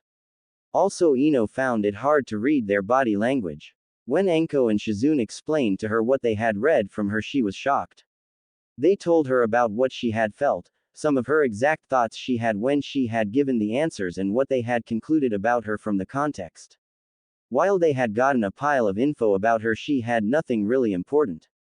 Anko-sensei gave her a lot of tips, which were really helpful, and Ino promised herself she would improve. After the questioning came the spar. Ino against both of her teachers. No reason to say she had no real chance. She gave it her all anyway and even managed to hit Anko with one of Shizune's poison Senbon. In the end she lost, as expected, but her teachers were proud of her skill nonetheless. Shizune told her when and where she had to meet her the next day at the hospital and left. Anko on the other hand stayed with her, one hand resting on Ino's shoulder. You know, Missy, for the first brat I have to teach, you're all I could have asked for, she told the blonde girl, as she stood behind her. Thank you, sensei, Ino replied. Still, I think you shouldn't act so much. Don't be surprised. I know a mask if I see it. You're unsure as hell about yourself. You're afraid what you are isn't enough. I know your behavior, because I acted like you when I learned under one of my teachers and when I came back to Konoha. You do. Yes. Now please do us all and yourself a favor. Be yourself, no matter what others think. Your lazy friend, the chubby one, and even the blonde annoying brat are all different from what is expected, but they are what they are. Anko told her. Save the mind games for your enemies, Ino, not your friends. It's bad for you if you don't trust anybody to like you how you are. But, Ino started. This woman had figured her out. Ino was shocked and felt good about it at the same time. Her sensei was someone who seemed to understand in a way nobody could. Not Asuma, Shikamaru, her dad, or Naruto. No buts. Be yourself, Missy. Do not care about what others think. Do what you want and what you think is the right thing. Not what others tell you is. The ones who like you anyway won't mind.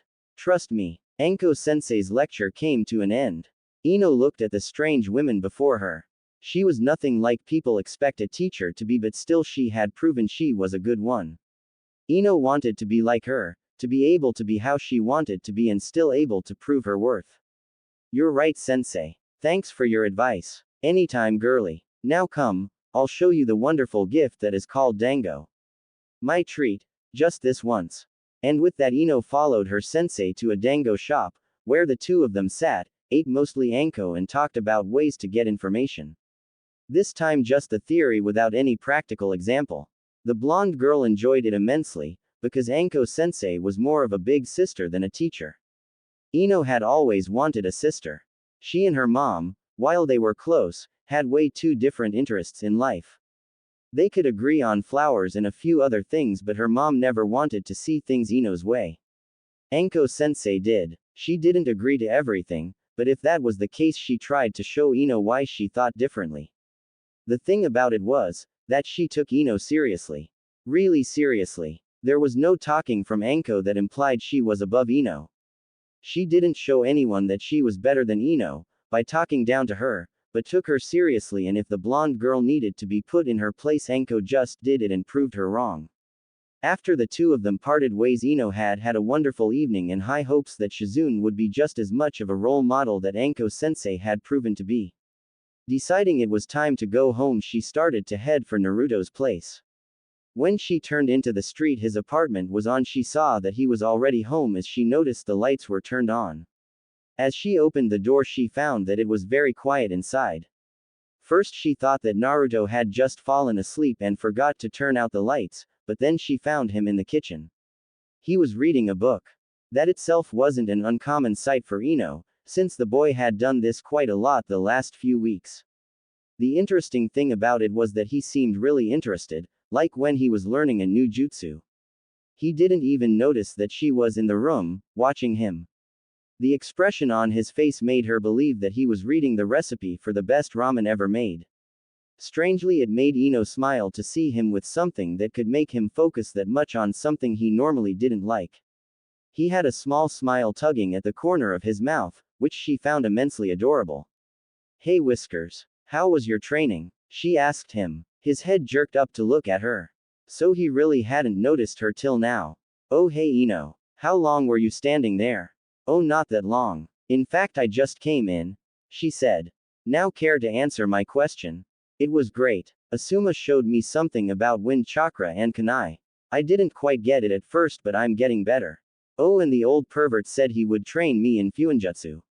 Something about how the Uzumaki clan had a thing for that and how I should learn more about it. He gave me these books and a jutsu diary of a girl of my clan. Surprisingly I found it very easy to understand the things in the books, even though Asuma had told me that fuinjutsu was very hard to learn." He beamed at her. She could see how happy and proud he was to accomplish something others said was hard to learn. "Wow. That sounds great. And how about the diary? Did you read that too?" she asked him. "Well at first I didn't want to but Ero Senin said it would be okay since the girl would probably approve if she knew who was reading the book. Apparently I and the girl had a lot in common. The diary goes on about the girl's work with fuinjutsu from the age of 15 to 20 and it has a lot of useful advice till now. I think she wrote it in case she had kids so that they could learn easier or something, because the first pages were addressed to her son. So Jiraiya-sama gave it to you to help you?" "Yes. This girl, Kushina was her name, really had a few cool tricks. I definitely have to learn them. The only strange thing was that Ero Senin said I should tell him if I figured out why he gave the book to me. I mean isn't it obvious backquote? He wanted me to learn fuinjutsu." Ino smiled at him. She knew there had to be more behind this, but for now she didn't want to ruin Naruto's mood. Jiraiya had another reason for giving Naruto that book and telling him about his clan, but she was sure he would tell Naruto as soon as the right time came. She may not understand it all but the Sannin must have had his reasons. Who was she to ask for those? "So Ino, how was your day? Are you happy with your teachers?" Naruto asked as he put a piece of paper between the pages of the diary and waited for her to tell about her day. "Well you see, at first Ino began. It would take a long time till the both of them got into their beds tonight, as both wanted to tell the other how their day went. In the end they were happy they had someone to speak with and to listen to.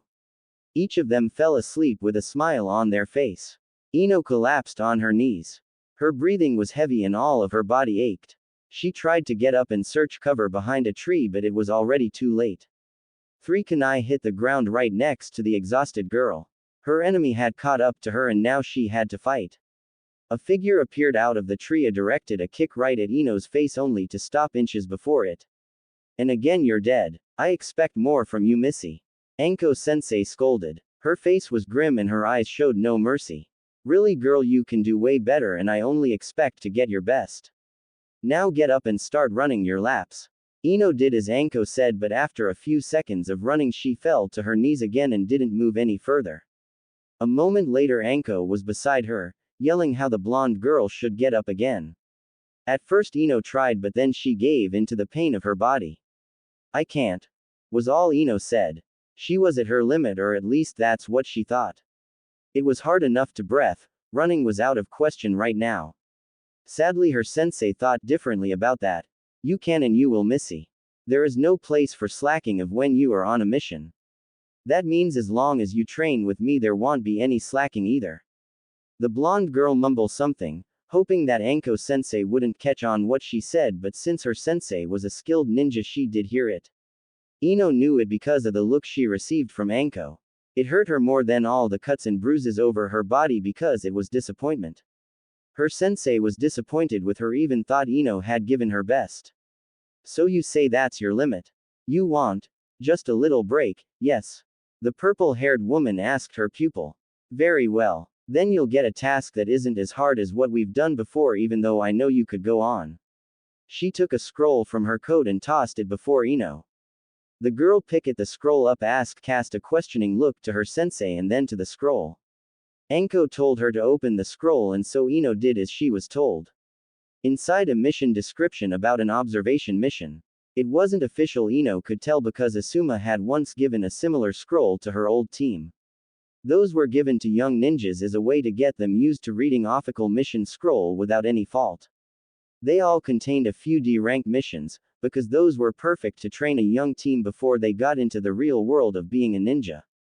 Also, it saved the sensei a lot of time. He or she just had to give the genins the scroll and didn't have to waste all the time explaining how many D ranks the team had to do and what they consisted of. This one, however, was custom made by her current sensei.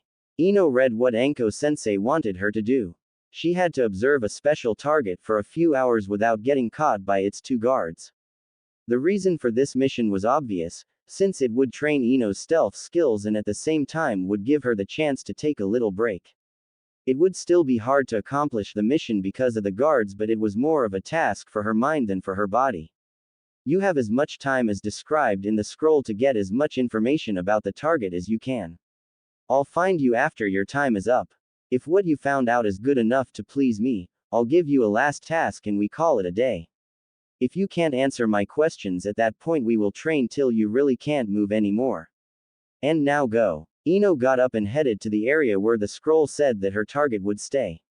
She didn't see the smirk that suddenly appeared on Anko's face, and neither did she notice the small snake that followed her. At first it was hard for her to walk because of her aching muscles, but after a few minutes of walking she felt like she could use a faster pace. Soon she was jumping through the trees again, her pain and exhaustion washed away by the excitement of her mission. She had to avoid getting caught by two Junin guards, maybe even more skilled. If she succeeded, she could make up for disappointing Anko.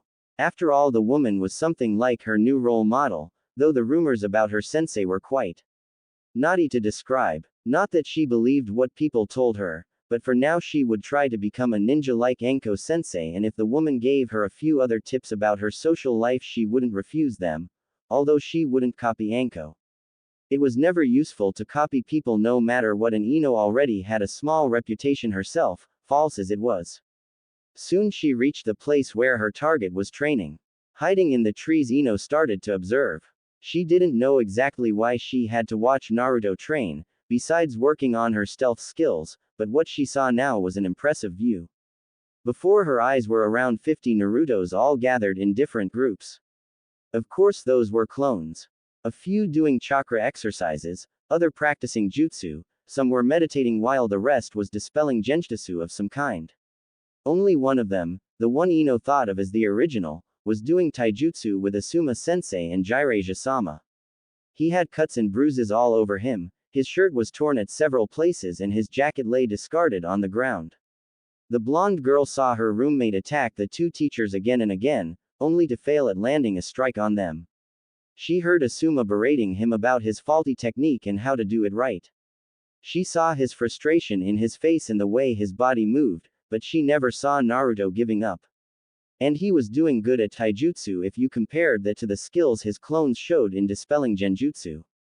Maybe Anko sensei really wasn't demanding too much from her. Ino thought about how she would do if she had to take Naruto's exercise for a few minutes. Training with only two clones would leave her without any chakra left to fight, let alone doing the exercises Naruto was undergoing right now. Ino changed her position, just to be sure she wasn't spotted early, and continued watching. She tried to remember what Asuma and Jiraiya-sama taught Naruto for Anko's questioning later and for her own use. For example, she listened to Jiraiya telling Naruto about some water jutsu she thought wouldn't be too hard for her to try. Anko had given her the chakra card in one of the earlier lessons and it had shown the blonde girl was a water type. Shizune sensei had commented how water types were useful for medical jutsu when Ino had told her the next day in the hospital. Now Ino tried to learn as much about water jutsu as possible. She also listened to Asuma's teachings about taijutsu, although she had already heard them before. All in all, she listened to everything important and tried not to get caught. A few times she thought that the old Sennin had noticed her and it felt like Asuma had been distracted by her at some point, causing Naruto to land a direct hit at his face. Still, Ino tried her best to hide herself. Maybe they had spotted her, but in the end this was about giving her best not to get caught. As long as they didn't go after her, she had to do something right. She was sure that Anko-sensei had told them about her task while Ino got here. Maybe there was another thing behind this mission besides just being stealthy and gathering information. Ninjas had to look underneath the underneath after all, and sometimes the real reasons for mission were different from what stood on the paper. That in mind, she tried to figure out what she could learn from the scene in front of her and less about any information she could get from Naruto or his senseis. After a while she found a very good reason why Anko had sent her here, and she was ashamed to not having seen it faster. This wasn't about what Naruto's training was, or at least that wasn't all. It was about how he dealt with the tasks given to him, compared to how she herself had dealt with them. She whispered her thoughts out loud, and a second later she realized that there was the sound of a poof, and besides her Anko-sensei appeared. "Your time is up. Now follow me so we can talk about what you found out," she whispered to Ino in a harsh voice. The girl just nodded and followed her sensei to their usual training grounds. There both of them sat down in a clearing. Anko studied her pupil with hard eyes, causing the girl to turn her face away. In her excitement, Ino had forgotten how angry Anko had been with her before. The two of them sat there for a minute, and then the sensei was the first to speak. She ordered Ino to tell her everything she had learned today. The girl did as she was told and explained everything she had seen Naruto and his clones do. Also, she described the behavior and the condition of her target and the guards. She didn't even forget to mention about how she suspected Asuma and Jiraiya of spotting her a few times. Then she began to explain what she had learned about hiding in an area like she had been in. Ino went into the pro and contra of hiding in trees or on the ground and things like that. All the time Anko-sensei listened to her without asking any questions. A few times she nodded her head about something Ino said, but the stern look on her face remained. It got Ino very nervous and made her feel like she had done everything wrong. When she finished her report, she couldn't take her eyes off her hands. "Is that all?" came Anko's question. Ino just nodded. She didn't voice her suspicion about why Anko had given her this mission. It was just a guess after all, and if she was wrong it would be a very embarrassing situation. Ino didn't want that. "I want a spoken answer, Missy. Just a nod won't do in front of the Hokage or your team captain. It's disrespectful." "That is all the information I gathered, Anko-sensei. Besides what I've just told you, everything else is just speculation on my part and no facts." This time Ino looked her sensei in the eyes and flinched. She couldn't tell if the woman before her was angry anymore. Her face was an emotionless mask that told Ino nothing. "Mind to share your speculations with me? I'm curious what you think about this mission." Now Ino had nothing to lose anymore. She had to tell what she thought, and it wouldn't change anything if her thoughts were wrong. Taking a deep breath, Ino chose her words before she began to speak. Her heart was beating at a rapid pace now, because of her nervousness. And then she started to speak. "Well, I am thinking that this mission wasn't about sharpening my observation skills or gathering information on ninja techniques. I believe you gave it to me to show me that I had to take my training as serious as if it was a real mission, and that it could have been a lot worse than what it was till now. I think you also wanted to show me how much Naruto gives into his training without complaining as much I did when he gets injured." Ino said as confident as she could. Again, she couldn't read anything from Anko's face or her body language. For the next few minutes neither of the two said anything, and both just watched the other. For Ino it was pure torture, and she suspected that Anko didn't say anything as a punishment for not running the laps earlier. The blonde flower girl decided that there was no use being nervous anymore. Right now she had either made Anko angry or had said the right things. Now she had to wait. With that she took a deep breath and tried to calm herself. Knowing that she couldn't change what she had done or said, she waited for her sensei to speak again. It took another minute before Anko's face softened. Her lips turned into a proud smirk as she laid a hand on Ino's shoulders. "Very good. You may need to train your body a lot more, but at least your mind is as sharp as a kunai already. That can make up for a lot of other things when you are fighting. At that point you're way more talented than Naruto." Anko praised her pupil. Still, you have to train more and go beyond your limits to not get yourself killed. Want me to tell you what the Hokage has planned with you too? Maybe it will give you a reason to work harder. Yes, please tell me, Anko-sensei. Hokage-sama plans on making Naruto and you a two-person team, to gather information and if needed strike at critical enemy locations. She thinks that with Naruto's natural skill to find unpredicted possibilities and your analytical mind, the two of you will do a great deal for the village. She has this plan since she knows about both of your situations. Really? She thinks that much of us? Ino asked, not believing what had just been told. This sounded really cool. Even more if Hokage-sama really thought that much of her and Naruto, it was the best motivation she could get. Ino decided that from now on she would train as hard as she could, to not fail the expectations. Yes, and I for my part think she has good reason for it. So now promise me that from now on you will give me your best and more when we train. Afterwards I'll tell you what you will have to do tomorrow. I promise that I will train as hard as possible and not back down again. Ino told her sensei. Very good, Ino. Now you will have the next few days off. Same goes for Naruto. Shizune, Asuma, Jiraiya and myself are all busy and can't train you. Maybe you should use that time to train together with Naruto so you can work better as a team. And then there is also another thing I wanted to talk about. The second topic wasn't something Anko-sensei liked to talk about, that much Ino could see, but it seemed to be very important. Ino asked herself what that could be. Anyway, she would find out in a few seconds.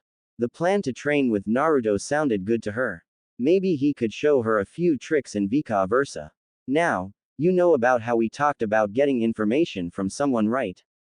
The blonde girl gave her sensei a nod. Well, for Kunoichi there are certain other ways to get information.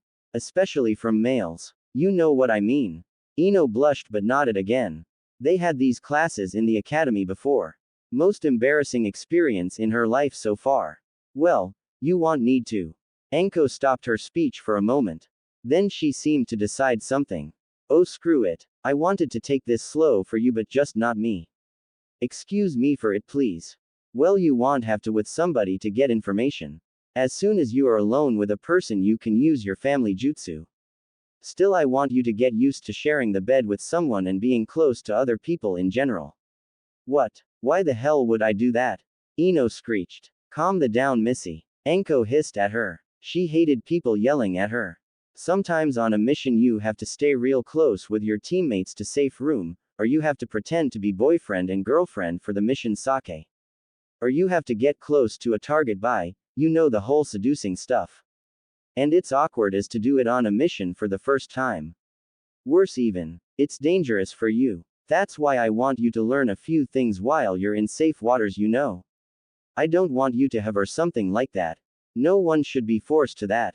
But to know how it is to sleep in someone's arms and to share a bed with someone can't hurt you. And your situation with the blonde brat is perfect. You trust each other, don't you? Ino hesitated but then confirmed what Anko-sensei had last said. Also, she saw how everything the woman had said so far had been right. Why not listen to her a bit further? I can't decide that for you, of course, but trust me, you don't want to learn these things with a stranger on a mission where your life depends on it.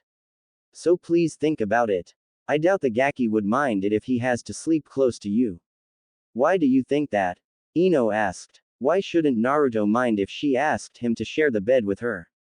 Sure, they had slept on the couch together, but no one knew about that. Because he's a guy and you are very pretty for your age, Missy. So will you try it? Please? Anko asked her. Seeing how important it was to her sensei, Ino agreed. She didn't know how to convince Naruto about it yet, but she agreed anyway. That's a good girl. Now I have to go. Enjoy your time without me dragging you through this forest. With that, Anko left Ino alone to her thoughts. The blonde girl had a lot to think about for now. While it was easy to see Anko-sensei's reasoning, it was a lot harder to actually do what she had asked. Not because Ino had a problem with being close to somebody else, she had proven often enough that it wasn't that hard to be close to someone else. You just had to look at all the hugs she had given Sasuke. Sleeping next to somebody else wouldn't be so much harder in her opinion. The hard thing would be to convince the other person, in this case Naruto. No matter what Anko-sensei had said about him not minding, Ino knew better. For Naruto, even the simplest signs of affection had a lot deeper meaning than they had for other people. She had learned that in her short time with him. Now she had to make sure he didn't take it in the wrong way if she asked him to share the bed with her. At least she trusted him not to do anything perverted. Well, at least nothing too perverted. He was a boy after all, and they all had a little pervert inside of them. If she could explain the situation to him, she was sure he would agree. After all, this was training and they both would learn something for future missions. Knowing Naruto, he would be up to anything that could count as training. Yes, that was the best way to convince her blonde roommate, without scaring the shit out of him or having to worry about him thinking too much about it. Also, Ino decided that it couldn't hurt to bribe him a little bit before she asked him. Food was always a good way to calm Naruto down, and Ino wouldn't mind to have a little snack in the shop where her team always ate. Well, now that she had a plan, she needed to get up and make sure it worked. With that, she left the clearing and headed to the restaurant to make a reservation. After that, she would have to go to Naruto's place and somehow bring him to leave his Fuinjutsu studies alone for one evening.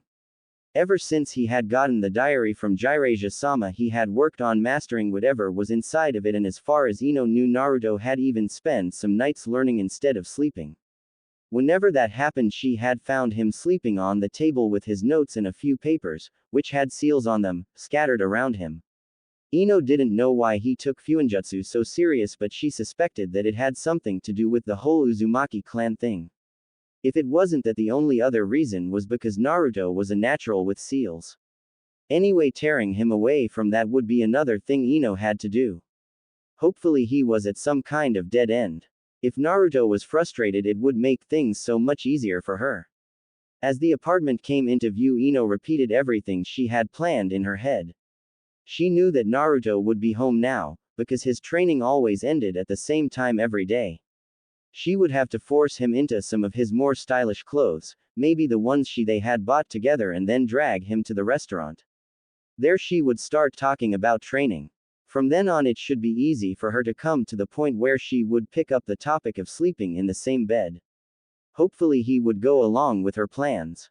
If not, she had already prepared more drastic measures to ensure him playing along. Either way, she was prepared for an embarrassing night for both of them.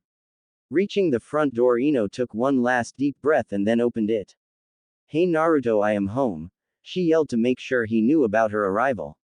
She didn't want to walk in on him doing, private things. It had been bad enough for her to find his stash when she had cleaned the apartment a week ago. Naruto had walked in on her reading his books. No need to tell how embarrassing it had been to talk to him about that. Well, mostly for him because Ino had teased him a lot about it. He had gotten her when he asked why she had read it if it was just, as she said, but he had been more embarrassed in the end. After that, they had both agreed to make sure the other knew if one of them came home, just in case. Ino waited for Naruto to greet her, but got no answer from him. She knew he wasn't in the shower, and the living room was also empty. That left the kitchen or the bedroom for him to be in. The bedroom was ruled out since it was too early for Naruto to go to bed. He never went to bed before 10 p.m. not matter how tired he was. It was one of his many bad habits.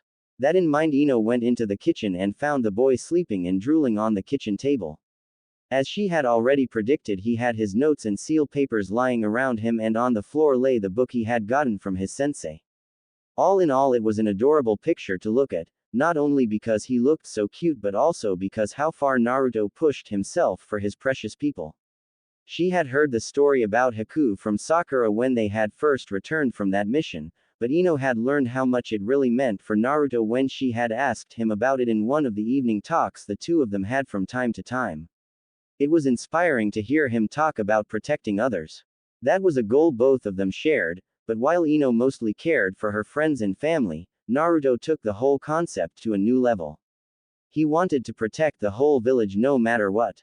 When he had told her about that, it had changed her view about him, because she had seen how serious he took what he said and only encouraged her to make sure Naruto would be a strong ninja one day. Sadly, Ino had to destroy the scene before her. Naruto had to wake up so both of them could get ready to go out. She was rather hungry and also she still had to convince him about Enko-sensei's idea. Therefore he had to shower and dress himself properly. There was no way Ino would take him to eat something in his current clothes. After all, she had a reputation to lose. The most fashionable girl wouldn't be seen going to dinner with a boy in torn training clothes. Naruto didn't need to be dressed for a date or something, but at least he had to look good enough to go out. The blonde girl went next to him and bent down till her mouth was next to his ear. In a sweetened voice she cooed his name. She was sure he would wake up from that and be too perplexed to complain about her waking him. The boy stirred but didn't wake up. Maybe his training had tired him out more than she had thought. Well then, there was always another way to wake him up. Sakura would have just hit him over the head, but then again he had done nothing to deserve such treatment. Instead Ino settled on yelling as loud as she could. That was also a mean way to wake somebody, but still not as bad as to hurt him. Wake up, Naruto. Now. Before she could even blink, Naruto sat straight in his chair looking for an attacker.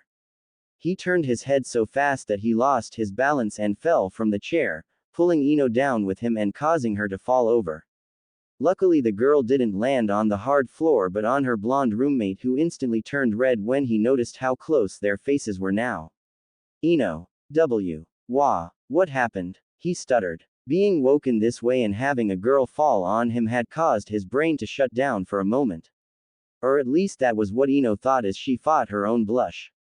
Damn, why didn't she fall on the floor? Nothing, idiot. You fell and pulled me down. Now get ready, I want you and me to go out and eat something. She told him before she got up as fast as she could. She had no intention of letting the situation get more awkward as it already was. You mean like a date or something? Naruto asked in his still sleepy state. He didn't even know why he had asked something stupid like that. Of course Ino wouldn't want to go on a date with him. For a moment there was silence before Ino broke it. Yeah, something like a date. But not the romantic kind of date, you know. I have something to talk about and I thought we could settle it over dinner. Now get ready. I'm not going to let you accompany me in your torn clothes. Why don't you shower and dress in one of the outfits we got some time ago, huh? Oh, okay. If it makes you happy. Though I don't know why it's important to dress up and go out. We could just have some ramen instead. Ino groaned and gave him a look that clearly said he should just do as he was told. No, Naruto, not today. But, shower. Now. And no complaints, she said in a voice only she and her mother were able to pull of. It always worked on her dad, and seeing that Naruto had already shut the bathroom door, she was proud it also worked on him. Now it was time for her to pick up her own outfit for tonight, before she could also use the shower and get ready. Grinning, she went into the bedroom. Maybe this evening could turn out to be fun after all. As soon as Naruto emerged from the bathroom, dressed in the standard ninja pants and a simple black t-shirt with mix of orange markings on it, Ino took over the bathroom. Naruto wasn't the only one in need of a shower. Her own training, though it had been a bit easier today, had left her smelly and dirty. So she spent the next 15 minutes showering before she got dressed. She also wore a black shirt, but hers had a beautiful drawing of a red rose on the backside, with the stem winding all around the shirt's midriff and ended just at the hem of the shirt right over her hips. Also, Ino had chosen to wear a black and purple skirt, carefully choosing this one because it wasn't too short, but just long enough to not show too much of her legs. There was a difference between looking and looking like a whore, and the blonde girl preferred to be considered the first one. Also, it was pretty warm at this time of the year, so a little bit free skin couldn't hurt. She added a few accessories and then looked in the mirror. Since this wasn't a date, she decided against makeup. She looked good enough without it anyway. Since she knew Naruto liked it when her hair was down and not in its usual pigtail, Ino wanted to wear it that way just to tease him a bit. He had to like it that way since he blushed every time he saw her like that. A last look in the mirror confirmed that she would surely make him blush again tonight. That in mind, she left the bathroom with a smirk gracing her lips. Blondie had no idea what was waiting for him tonight.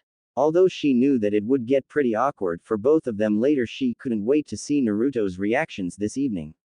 As annoying as it was sometimes, his goofy attitude was, dare she say it, really cute.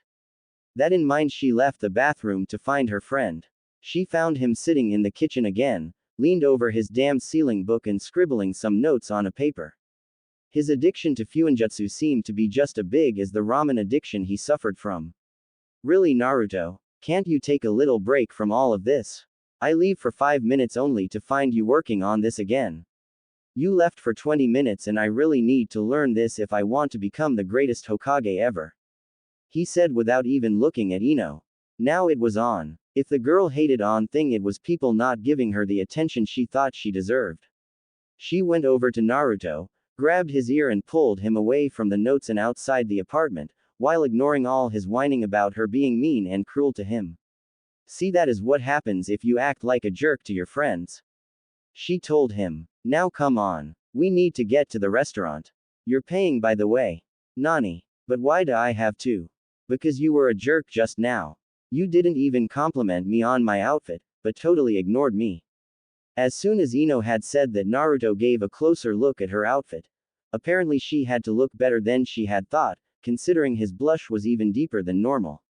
Wow, was the only thing coming from the surprised boy, causing Ino's smirk to return on her face.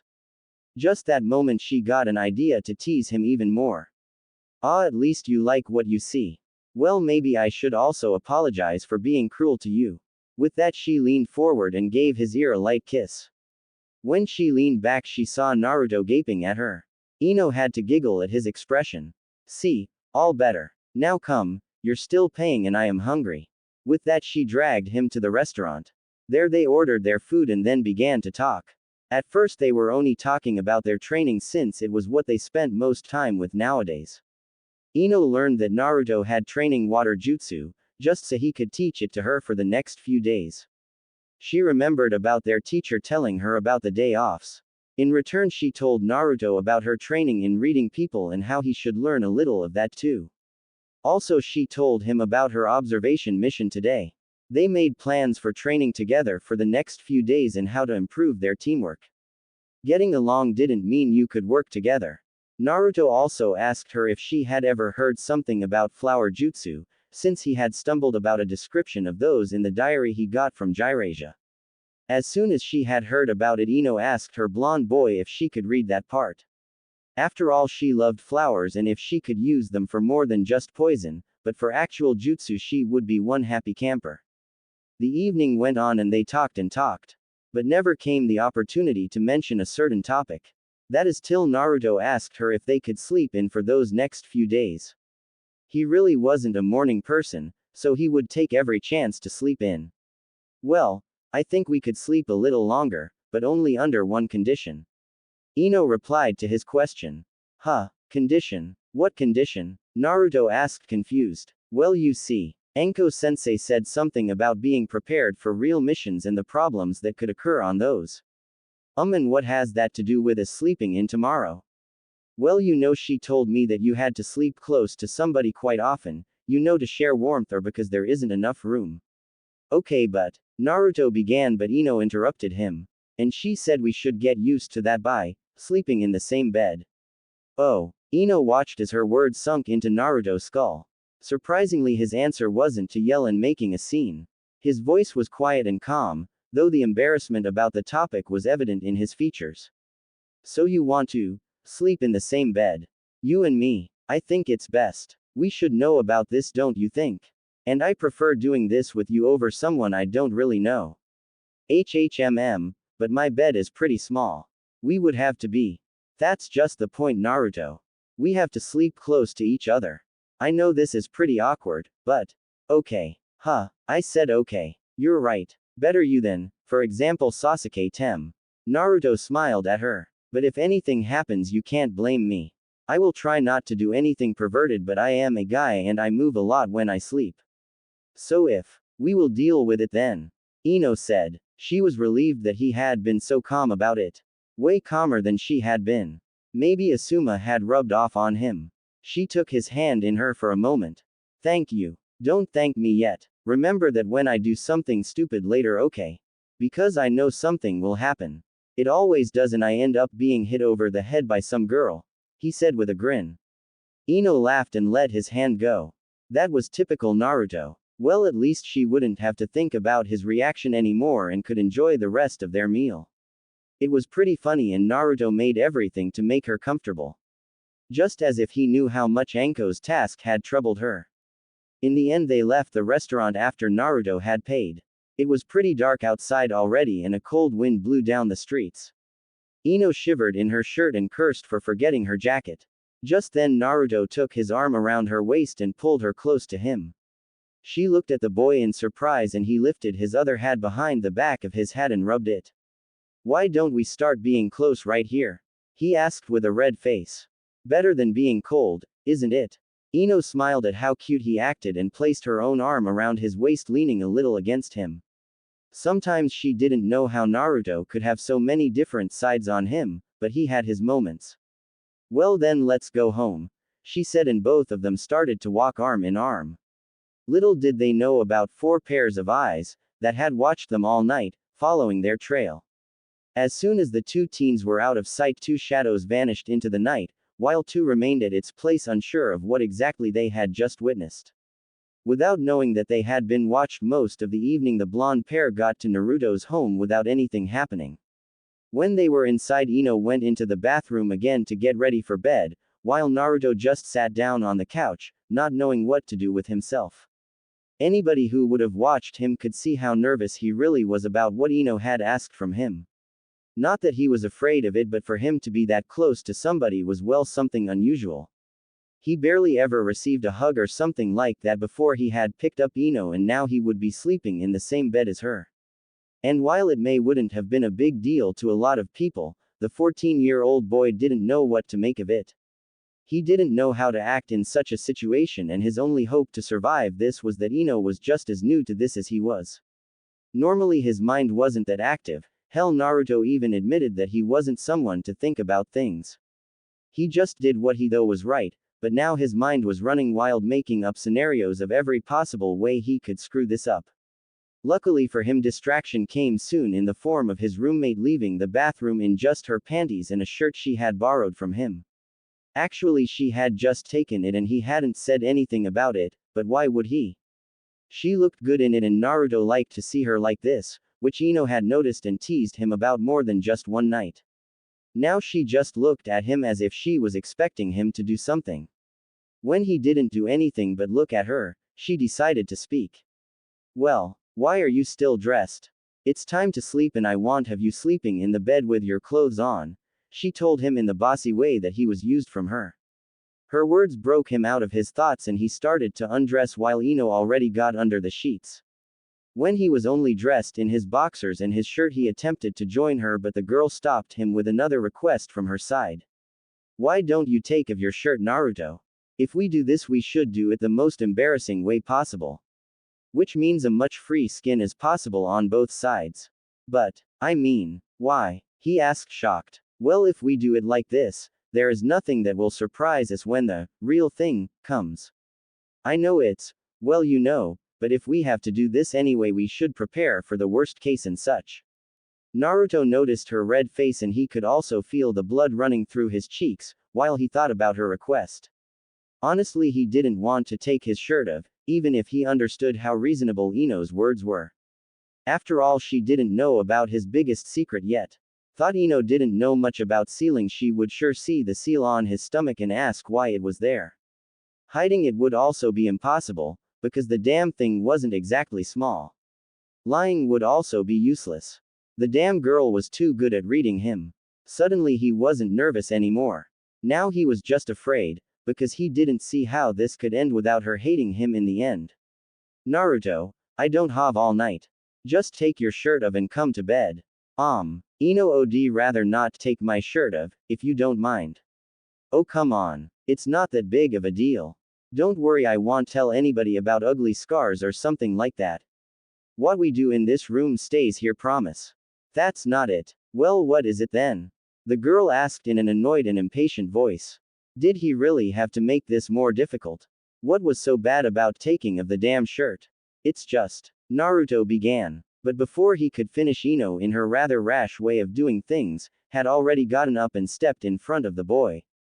She took the hem of his shirt and in a swift move undressed him, without leaving him any chance to complain. Naruto's reaction to that was to freeze like he had been hit by a kunai. Now there was no way out anymore, and suddenly his shock about Ino's actions mixed with utter panic. Meanwhile the girl watched his reaction, and while she did, she noticed the rather big seal on his stomach. Though she didn't know what it was, it had to be the reason for his strange behavior. Not knowing what else to do, she just asked him about it. "What's that? A seal?" Naruto answered without meeting her eyes. "I can see that. What is it good for? And why are you so scared about me seeing it, huh?" "It seals something inside me, that's what it's good for," he said silently. Little did he know how much he hurt Ino with not telling her the whole truth. And she knew that he was hiding something from her. Why couldn't he just tell her? Did he not trust her enough or something? Hell, she knew about his nightmare already. This seal couldn't be so much worse for him to tell her about. "Naruto, I don't want to pick everything out of your nose. So please tell me what this is about and why you are so afraid. Please, I promise no matter what this seal is for, I won't tell anybody." Okay. Ino could see that he still was afraid, though she didn't know of what exactly. So now she tried to relax him with her words. The next few minutes she spent with reassuring Naruto that he could trust her, while the boy still didn't say anything. In the end, Ino thought that there was no use and turned to just go to sleep. Actually, she did so in a rather angry and hurt way. Before she knew what she said, the words already left her mouth. "Fine, be that way. You know what? I don't give a shit. It seems I've been wrong and you don't trust me at all. This whole sharing a bed thing was just stupid, so please could you sleep on the couch tonight? If you trust me so little, there is no use for sleeping in the same room. So please just leave." She didn't know why it hurt so much that Naruto didn't want to tell her. And worse, she was confused about why he had been okay with sharing a bed, but didn't want to talk about some stupid seal that was probably just for his training or something. Naruto, on the other hand, realized he had hurt the girl and tried to make it right again. Sadly, there was only one way to do so. And the result of that would be that she hated him anyway after he told her. Or so he thought. Still, if he had to sleep on the couch anyway tonight, he could at least prove to Ino that he did trust her. After all, she had been there for him and made his life better since she had started living with him. She deserved to know. "I know you will hate me, but if you have to know, the seal is one of the Yondaime seals. Actually, he applied it personally." Naruto began, and Ino's head shot up. "Did she just heard that right? As I said, the Yondaime applied it 14 years ago. In the night when the Kyuubi attacked the village, to be exact," the blonde boy continued. By now Ino knew where this was heading, and her mind proceeded on how to deal with the information. It couldn't be true, could it? So, as you probably concluded already, that seal was used to seal the nine-tailed fox inside me. That's what it's for and why I didn't want you to know about it." Naruto finished. So it was true. Actually, it all fit together. The glares of the villagers, the parents telling children not to go to him, his need for attention in the academy, his birthdate, his hesitation to take his shirt off. Everything she knew about Naruto fit into what he had just told her. For a few seconds Ino didn't know what to say or how to react to this. She could understand why he had kept that secret for himself. Hell, she would have done the same, but at the same time she was hurt he hadn't trusted her. While Ino still tried to figure out how to react, Naruto had already decided to leave before she got angry and started yelling. He just knew that Ino would hate him now. Who would still be friends with someone like him? He was just about to reach the bedroom door when Ino took his arm and turned him around to face her. The next thing he knew was the burning sting, where her hand had slapped his face. He closed his eyes and prepared for another slap, but it never came. Instead, the blonde girl pulled him over to the bed, pushed him onto the mattress and then laid down next to him. She took one of his hands in her own and then turned on her side. Because of this, the two of them ended in a spooning position, with her back facing Naruto's chest, while one of his arms was draped her body. Naruto had no idea what was going on or why Ino did what she just did. "Just so you know, I am still angry at you for not telling me, jackass," Ino said to him. "Did you really think I would turn on you? After what you did for me? Do you really think so bad of me? I don't understand. What's going on here? Naruto asked. You don't hate me. But, why should I hate you? Ino whispered, and it scared Naruto, because Ino never ever did something like that. She always had been loud when she was angry, but now she was calm, but her voice clearly showed how hurt she was. Because I have the 9 tails inside me. I am a monster. Yeah, sure, and Sasuke is the tooth fairy. Listen, Naruto, and listen good, because I am not gonna repeat myself. You are not a monster. You are an idiot and a jackass, but no monster. Wanna know why? Yes. Because if you really were a monster, you would have already killed this whole village for how they treat you. You would never have fought for Hinata against Neji. You wouldn't have picked me up from the streets and let me live here. Hell, we have slept in the same room for more than a month now, and you were scared about telling me that you have something sealed inside you. If you are a monster, then so is everyone else in this village. Ino explained to him. So you're not angry? Of course I am angry, Uzumaki. You didn't trust me, when you should have known that you could. Anyway, I won't scream at you for something you couldn't control or change. If the fox was sealed safe inside you the last few years, why should I be afraid? There is no way that you are a demon. You're way too clumsy for that. But remember, next time you have some secret like that, don't you dare keep it from me. Like I said before, your secrets are safe with me. I think I deserve better. Thank you. He didn't know what else to say. Ino's speech made Naruto relax. He had expected her to freak out, yell and tell everybody, but she had proven him wrong. She really was his friend. He didn't know what to say, and so he stayed silent.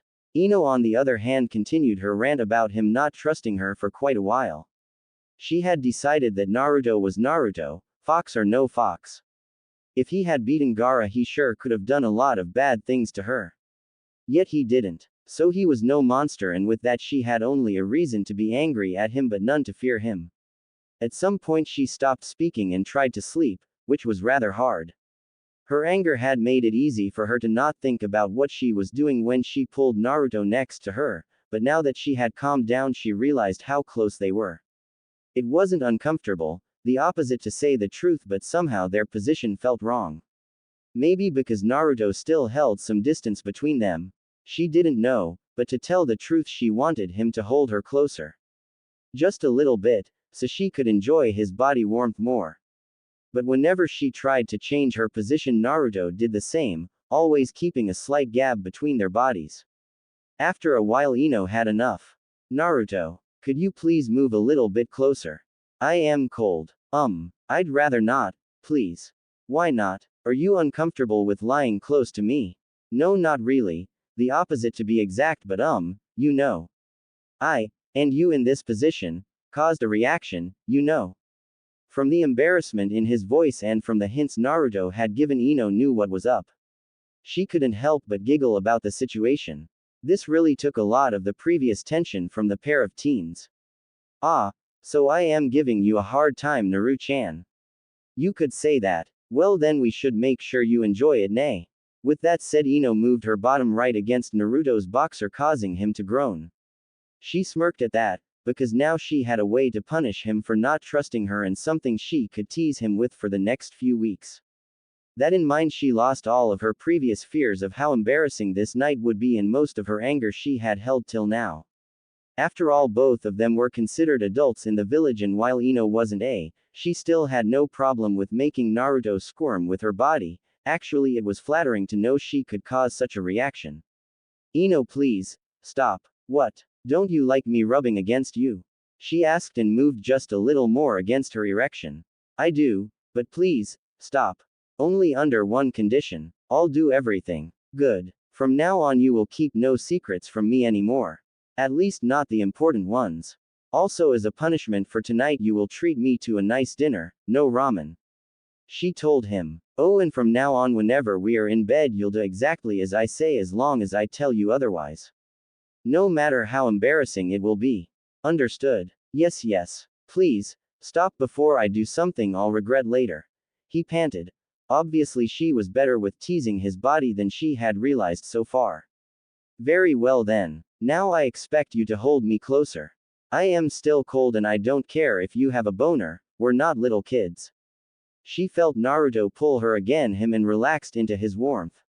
After a few moments Naruto also relaxed and after a while her mind got all fuzzy. Her last thought before she drifted away was about what Anko would say when she found out about it. Ino suspected she would laugh her of. And so she fell asleep with a smile on her face.